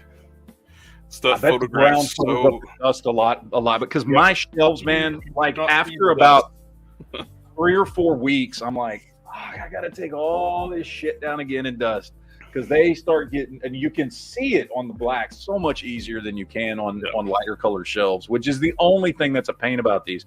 I like the look of the black better because I don't know, for me the look of the black makes the colors of the figures pop more. So all my other shelves over here have the brown wooden shelves. Yep. So you don't notice the dust on these here are all solid black. And well, and I like how even on the ones that you've got that are white, you've got black backgrounds on there that makes the figures pop better. That's why there was wood paneling on this built in. So I just took poster board and cut the shape, the size. Yeah, and just put them up there. That way it blacks it out. It makes a nice contrast. Everything lights up nice, and they photograph fantastic too, and like that. Now, I will say, and that is one thing about the white, like having the white around the edges, even if you've got the black on the back, is it does reflect the light better than black does. It reflects the light, and plus, when you're taking pictures too, you get your white balance too. Yeah. So, I don't know. It's all like, I don't know. You got to figure out what you want to do, but I just went the cheapest route, which again was Walmart shelving, because it was the cheapest way to get the look I wanted, and have it work, and I like it. I like my setup here. This, I love my whole room, but this is the nicest part of my room right here. So, but this thing, I want this. This is the new vintage collection. So this is your 4-inch scale stuff, which I do collect. 2-pack. Now this is from the Obi-Wan TV show. I know people got mixed feelings about the Obi-Wan TV show. Like my feelings on the Obi-Wan TV show were that it was 6 hours long and there was about 2.5 hours worth of story there. Like it would have made a really good 2.5 hour movie if you just cut out all the shit that didn't need to be in it. Like it would have been cool to have an Obi-Wan movie, because there was like 2.5 hours worth of solid story in that show, but they just drug it out for 6 hours. I think what would have made too when the bounty hunters chasing little Leia would have made better too, if they sped up the footage a little bit and added the Biddy Hill song. It would have. But what would have been better, because there's a guy on the internet that actually did an edit of the Obi-Wan show, and what he did was just cut that scene out. You see when they first start chasing her, and then you see once she's caught and on the ship, and they left all the rest of that crap out. And it was perfect. Yep, because that chase scene made no damn sense. A tiny little child can outmaneuver grown mercenaries. Yeah, it made no sense whatsoever. So they just took it completely out, and it worked way better. And that's what I'm saying. There is large chunks of that show that just are filler and don't need to be there, or don't make sense, or something. But I do maintain there's a solid movie in there somewhere. There's some good stuff in there that I didn't really enjoy. What would have been really nice, they stuck with the original script when it's supposed to have been Luke. Yeah, exactly. Would have been nice. But either way, regardless of your opinions on the show, I definitely want this. Now it's $40, but you're getting 2 figures, so $20 a figure. You get the Vader with the tore up helmet, which I like. The Obi-Wan's pretty good. This isn't my favorite version of Obi-Wan, but I passed on the last version that we got of him like this in that last wave we got. Although I will say, and this was last year when we got that Obi-Wan wave, and we got that Dark Times Darth Vader, best fucking Darth Vader figure ever in any scale. That I've got that dude on my shelf. That Dark Times TVC Darth Vader is the greatest Darth Vader figure ever made. Period. End of story. And maybe it's just me because I still love 3 3/4 inch, or I guess they're 4 inch now, not 3 3/4. But if you don't like that scale, like I get it, but It's hands down the best Vader figure I've ever seen, period. It's awesome. And this is basically the same figure, the one they're putting in this 2-pack. He just comes with the face sculpt there behind the helmet where he got his helmet tore up, which is reminiscent from the Obi-Wan series. But for me, the what? He's him on the helmet. Yeah. I saw the plus there. So, and you got a little Christian Hayden face sculpt back there. Big, though? The what? The head inside the helmet, is that not a little big? It looks like he's got a little bit of a bulbous head, yeah. Yeah, it looks like he's got like a 6 head. He might. A 4 head. I will say, like, as much as I, like like I said, I like the Obi-Wan show, fine, whatever. But what this looks like is that scene from Rebels when Ahsoka, right before she dies. Oh yeah. He gets his helmet in the same spot, and that's when she realizes he's Anakin. Yeah. That's what this reminds me of, is that scene from Rebels. Yeah, which at first he thought he killed Anakin and then found out he was Anakin. Yeah. Which is why I want this figure. So, and then you can take the helmet off, and his head looks better once you take the helmet off. Like, it doesn't look as bulbous. Yeah, that looks better. So inside the helmet, like the helmet's sitting too low or something there makes the top of his head look big. Well, because as we've seen in the movie, he actually had that little thing on top of his head that held the helmet up higher. Yeah. And so in this, it's just sitting lower down on his head. So it looks a little goofy in the helmet, but outside the helmet, I think it looks really good. Yeah, I think this is a really good. Yeah, that looks a lot better. Yeah. But yeah, I definitely want this 2-pack. Like I said, I don't care as much about the Obi-Wan, although, yeah, it's a good Obi-Wan figure. But I like the Darth Vader. Well, which goes on, and it's one of the things I do. It bugs me the hell out of me with new Star Wars. Nobody is supposed to know he's Anakin Skywalker except for a select few people. Yeah. But everybody knows Darth Vader's Anakin in Disney Star Wars. Yeah. That's one thing. With being Darth Vader, they rebuilt him bigger. He's like 7 foot tall. Nearly 7 feet tall. I dig it. What else do we got? Oh, this one here. I put this on Toy Tubers. Another variant Wonder Woman. Another variant of Wonder Woman, because why not? We still haven't gotten a classic Wonder Woman, but let's have another variant of Wonder Woman. And again, this is just one of the many reasons why I'm just done with McFarlane. It's because of this crap right here. I'm tired of this. Like, I'm sure it's a fine figure from this one picture. It looks fine. Yeah. But like, come on, dude. How many versions of Wonder Woman do we have to endure from you before you give us a classic Wonder Woman figure? It makes no sense. No sense. And I get the argument. Like, this is what I hear from all the McFarlane, simps out there. Well, he's got to put out the other figures first, otherwise nobody would buy them. Well, that's not true, because every other fucking company that's ever done DC figures in damn near the first wave, the first time we get a Wonder Woman figure, gave us a classic Wonder Woman first. DC UC, DC Multiverse from Mattel, DC Icons, like all of them did. They put the iconic versions of the character out first, and it's not like the other versions didn't sell. And all his fanatics too, when he makes an inaccurate version on purpose, they're like, "Oh, you just don't read the comics. In this panel here, he did this and this." But that's not what Todd's freaking doing. He's doing it just so he can do a platinum a gold label that's a little more accurate, costs more, and a platinum edition costs double to get it just right. I'm so tired of his crap. I really am. And it sucks because I do think McFarlane Toys make good figures. I think in general, they can do some great stuff. Like I've said this before, and you can't see them up there, but my Warhammer line from McFarlane is one of my favorite lines ever. Mm-hmm. It is an amazing line of figures. I love them. I can't wait for them to come out with more figures. I've got almost the entire line. I'm only missing 2 figures. And I love it. It is an amazing line of figures. And I'm not even like a huge Warhammer fan, but just the figures are so good. They can be so good when they want to. And they've really thrown me off with DC Multiverse. So Just not really having it. So we got new 6-inch scale skeletons, which I think we know somebody who's going to buy all of these. I'm not big into the different colored skeletons.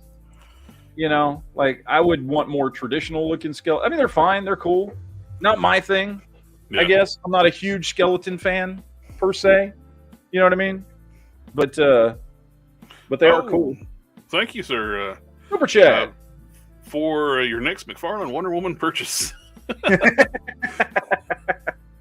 Thank you very much, sir.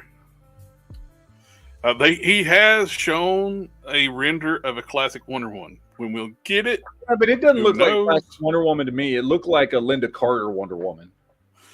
With the star-spangled underwear and all this stuff. It looked more like Linda Carter than it did like a traditional comic book Wonder Woman. Which is still the closest we got. It's still the closest we got. It's just still not the same. And I don't know, man. Like, whatever. I got this one here. So Sentinel's putting out a new Deadpool. Well, that's cool. Like an armored Deadpool. Yeah. I love my my Sentinel Captain America. It's a phenomenal figure. They're really, really good figures. I'm not really interested in a Deadpool version. Because they are expensive. They're not cheap figures. So it's got to be a character I really, really like to collect. And Deadpool, I like having, I like Deadpool as much as anybody. And I've got a couple of Deadpools in my collection, but it's not a character that I'm just like, oh, I got to get this version of the character too. With Captain America, Spider-Man, there's some characters that I do that with. But if you're a Deadpool fan, like as much as I'm a Captain America fan, then this is definitely something that people should pick up, because I can tell you from the Captain America figure I've got, it's a phenomenal figure. And there's a lot of the same sculpting and design in this. I believe the legs are the same. Torso is different. Legs and arms, I'm pretty sure, are the same as the ones that are on the Captain America. I think the torso is different, and obviously the head's different, and the weapons are different. Yeah, these have die cast too, don't they? Yeah, it's about half and half. These figures are about half die cast, half plastic, and they're phenomenal figures. And they've got great articulation. They look amazing. I love the one I've got. So I mean, if you're a Deadpool fan, then this is definitely one you want to pick up. So I wouldn't have a problem with that. This I saw and was very, very, very, very happy about, because where is it? Does it show it? It doesn't show it. The price point on this, I forget what it was, but it was actually really good. This new ATST that's coming out, I want to say it was like $59 or $69. Probably won't. I think there's links to pre-orders in the comments. Yeah, that's what it was. Independent Earth, Big Bad Toy Store, Chosen Prime, and it was. Oh, 83. I thought it was cheaper than that. Still way better than the last TVC ATST we got, which was over 100. Mm-hmm. So still better. But I would have swore it was less than this. Maybe I saw it for like $79.99 or something. Maybe that's what I was thinking of. Different. It might be cheaper. I think this is what it was. Yeah, $79.99. I must have seen it at like BBTS. Which again, considering how much cheaper that is than the last time we got an ATST. Now I get that this is not a traditional ATST, right? Like I get that this is, more of a, it's that Raider version from The Mandalorian that was on, what was it, season 2, episode 2 or 3 or something, whatever it was. But it looks awesome. Like I do like the look. I like the quote unquote Raider look to this. And you get a figure with it, which is pretty cool. I don't remember this character, but I'm sure he was in that episode or whatever. I dig the grime and the grunge on it. I like it. This is one I might consider picking up. I mean, I've already got a vintage ATST. I've got like a 1980 ATST. But I dig the details on this one. It looks really good. And $80, yeah, it's pricey, but you get a figure that's $20 worth of value there, at least in today's prices. So you're essentially paying $60 for the vehicle, which ain't bad. I got to be honest, with today's prices, $60 for a vehicle is not bad. Now, of course, this also depends on whether or not you collect the scale of figure, but if you do, this is not a bad deal. No. So, and then the last thing I've got here was the PulseCon stuff that was coming out, which there's, of course, this Crimson 3-pack. That Baroness pisses me off. When they did the retro card, they should have waited to done this for the new mold. Yeah. Or the update. I will say, though, her face sculpt on this looks awesome. Let's see if we can get a close-up. That's why I wish they waited to do the retro card one with this version. Yeah. Because she's got the bicep swivels, the double jointed elbows, the first one don't have, and 3 new head sculpts. I mean, it's I haven't looked at it enough to know if it's all new body or not, but I don't really care about Tomax and Zaymont. Yeah, it's same here. I don't care, and that's what sucks about this for me is that I'm not going to want to pay that price just to get that Baroness. Because the Baroness looks awesome. 2 of the figures don't do it for me, and this is not a cheap 3-pack. And that Baroness would look awesome next to the Pimp Daddy at Destro. Oh, yeah, it would. Hell yes, it would. I like that she's biting her lip, looking all hot and shit. Yeah, I said an action figure looked hot. Shut up. It's a cool Baroness, but you know, what's the basically behind a paywall of buying 3. Yeah, exactly. Where is it? Come on. Where's MSRP on this thing? Well, they're not showing it. Well, regardless, it ain't going to be cheap. So probably a minimum of $80-some. Yeah, probably after shipping and everything else, you're going to pay $100 for that 3-pack. Which again, to get one good figure, I can't justify that. I can't justify that for a Hasbro product. You know what I'm saying? Yeah. Like I can justify that for like my Sentinel Captain America or maybe something from Mafex or something like that. Because it's significantly better quality. I can't justify that for one figure from Hasbro. You know. So it's probably something I'm going to pass on. But that's just me. I don't know. Oh, in the private chat, I put a couple links in and we can grab those real quick. All right. Since for some reason my connection's unstable in that. Let's see. Probably because Windows said it wants me to do a reboot.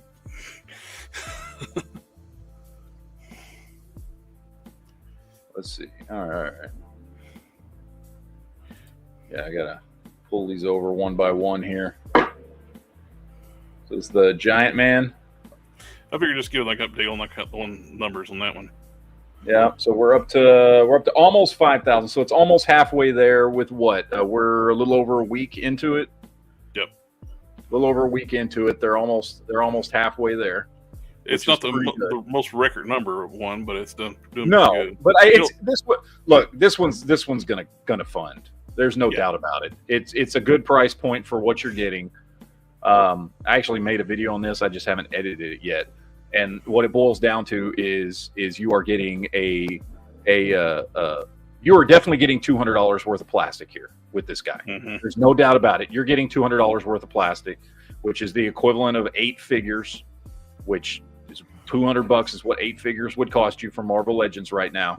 You're getting a good solid sculpt. If you compare it to other things on the market, whether it's 12-inch scale Hot Toys or compared to any other $200 figures out there on the market right now, like you're getting your money's worth with this guy.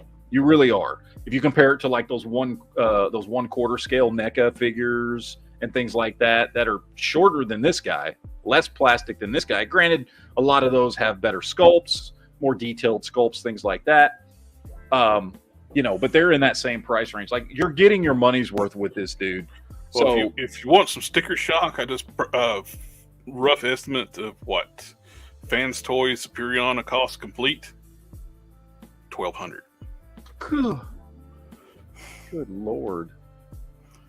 It is insane. Let's see, 5K Toys. Now, who's this dude? This is the. I just saw it and I just thought it looked really cool. It looks cool. I just don't know who that is. Looks like Ares or something. Like it's a very Ares vibe on it. And yeah. That's a cool looking figure. I dig the helmeted head. It does look sweet. There's a Wolverine too in there too. On the Instagram links. Yep. Of course, we probably showed that since we're. That's cool with all the soft goods. Dude, for all the soft goods, I mean, that's comparable to Mafex with like that price point. That's pretty damn good. Yeah. That's really good. If you want, I can go ahead and finish out going through these and let you get to your other show. Oh, that's right. I've got a show, don't I? Yeah. Oh crap! I just realized I wasn't screen sharing any of that shit. I was just looking at. Well, I'll take care of that then. I'm sitting here looking at it. I'm like, oh wow, that's cool. That's great. I'm not screen sharing anything while I'm looking at this stuff. But anyway, yes, I do have my other show I have to go get to. But yes, Jared, I will see you tomorrow night. We'll do the Weekend Geek tomorrow night, where we've got more stuff to talk about. But yes, to everybody else out there, if you're on the Geek Fusion side, I guess I'll just leave it going, and you can close the chat out when it's done, even though I'm leaving. Oh, can you run two at the same time? I can, yes. Oh, nice. I think so. I've been in two chats before at the same time. Okay. So I've never had a problem doing that before. So it shouldn't be an issue. So we'll see. If anything happens, I may have to pop back in and shut mine down. But okay. For the moment, we're going to assume that I can run both at the same time. Yes, audience, we'll see you guys tomorrow on Weekend Geek if you're over there on the Geek Fusion side. Although if you're on the Geek Fusion side, you finish watching Jared wrap the rest of this chat up for me, and we will see you guys next time. So, all right, Jared, I'll see you tomorrow. See you tomorrow. Later. All right, and we'll pull up the links we were looking at.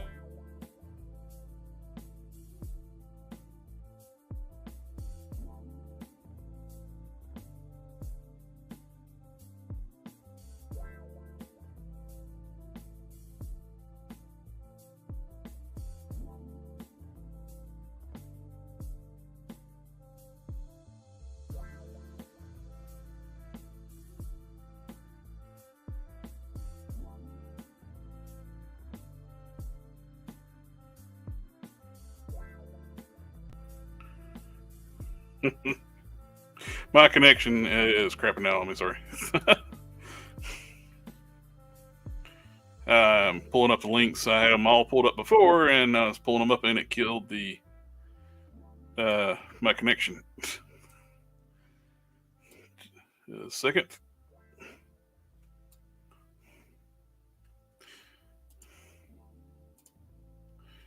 Let's try this again.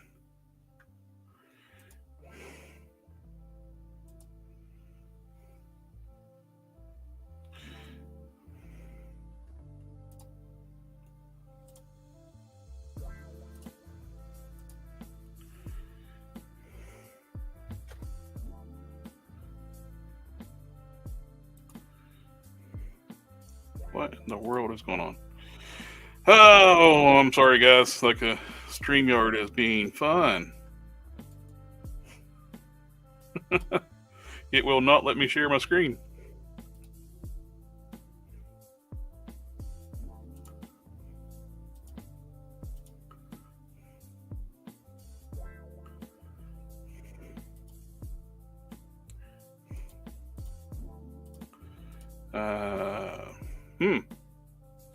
Very weird.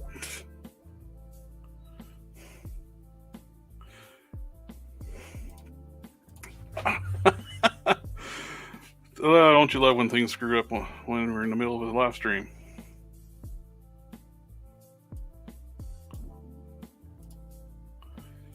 I will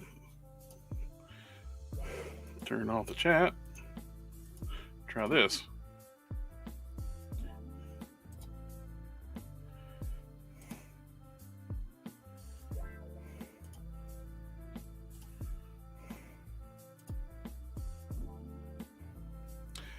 Inception. I will do the stream, sharing StreamYard and the other screen at the same time. This is the Soft Goods 1/12 scale Wolverine. That's up for pre-order in 5K Toys. It's $85. It's got a deposit of $20. And this thing looks really cool. For that price, it's not bad at all. It's third-party, unlicensed. And looks really good. Now this is the one that had the Ares vibe to it we were talking about.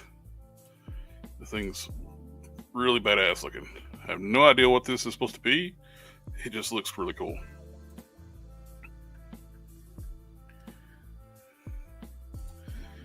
And we're showing like the backers. We got almost 4,667 backers on the Giant Man so far. This came out like nowhere, and it is rocketing. It is doing really well. They're like, I've heard something, maybe some of the designers of Mythic Legions have something to do with this. I don't know if that's true or not. They're already at 95,000. Their goal is 125 to get funded. And these things look really cool. We looked at these before, but it looks like these are going to get funded. It's really cool. Valiverse showed off these new head sculpts. I think they're going to do some accessory packs with these heads. Got the clear visors, the painted faces underneath. I really dig these. You get the clear, you got the red visor, the desert camo.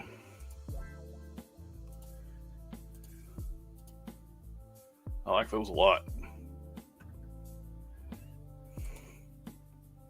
Ramen Toys did some updates for their, what are they calling this? The Musk system. It's the sewer system. They're going to do like a diorama set. And they keep adding more accessories to this thing. They're going to have like the mailbox, the phone booth. And they're going to have to fix it up where they can actually vertically stack this thing up where you can build a giant wall, a diorama. Which is really cool. And toy front lines, they have like toy news for different import toys. It's really cool. And this was not on here earlier tonight, and we got Rurouni Kenshin. That looks really cool.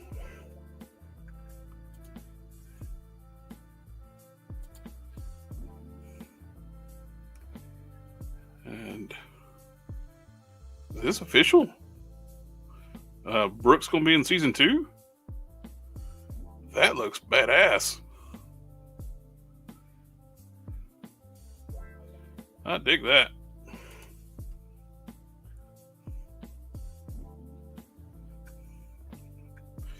And we got, I don't know what this line is. Let's see the translation if it says anything.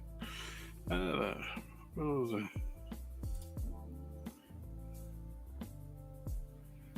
I have no idea what they are, but they look cool. And SH Figure Arts has had some reveals, some more One Piece figures. We got the Law.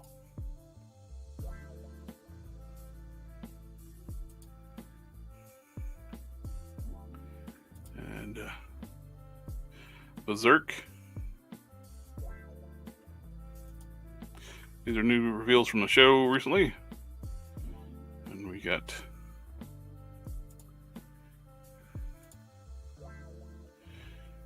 their My Hero Academia figure.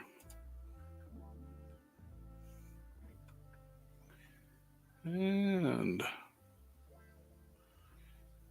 saw something else on here that's really cool. Ooh, what's these? This is a, I'm gonna put this in the chat. This is a great resource for import news. And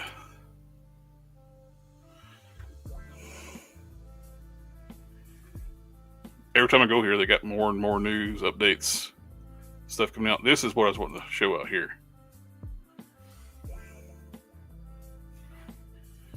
This is another prototype. Looks like the same company that's doing that giant ape creature. It looks like the same type of sculpt. It looks really good. I really dig that.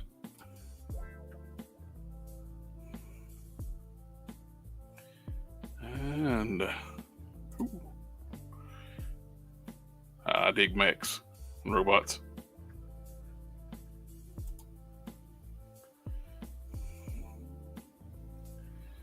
All right.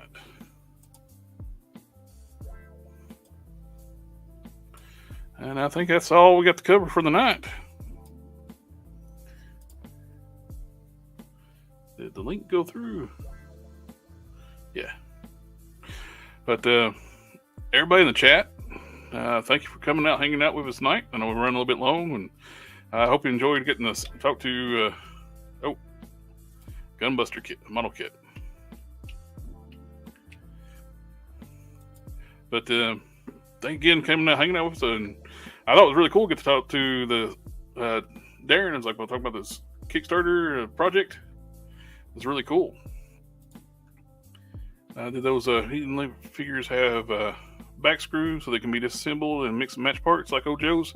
They do. And plus, he said they redesigned the necks to have a ball joint on top, so you can actually pop the heads off too. So you can actually move the heads like this, and like a modern figure too, and swap them out. And the hands come off too, and they're compatible if you use the same type of peg system on Lego figures.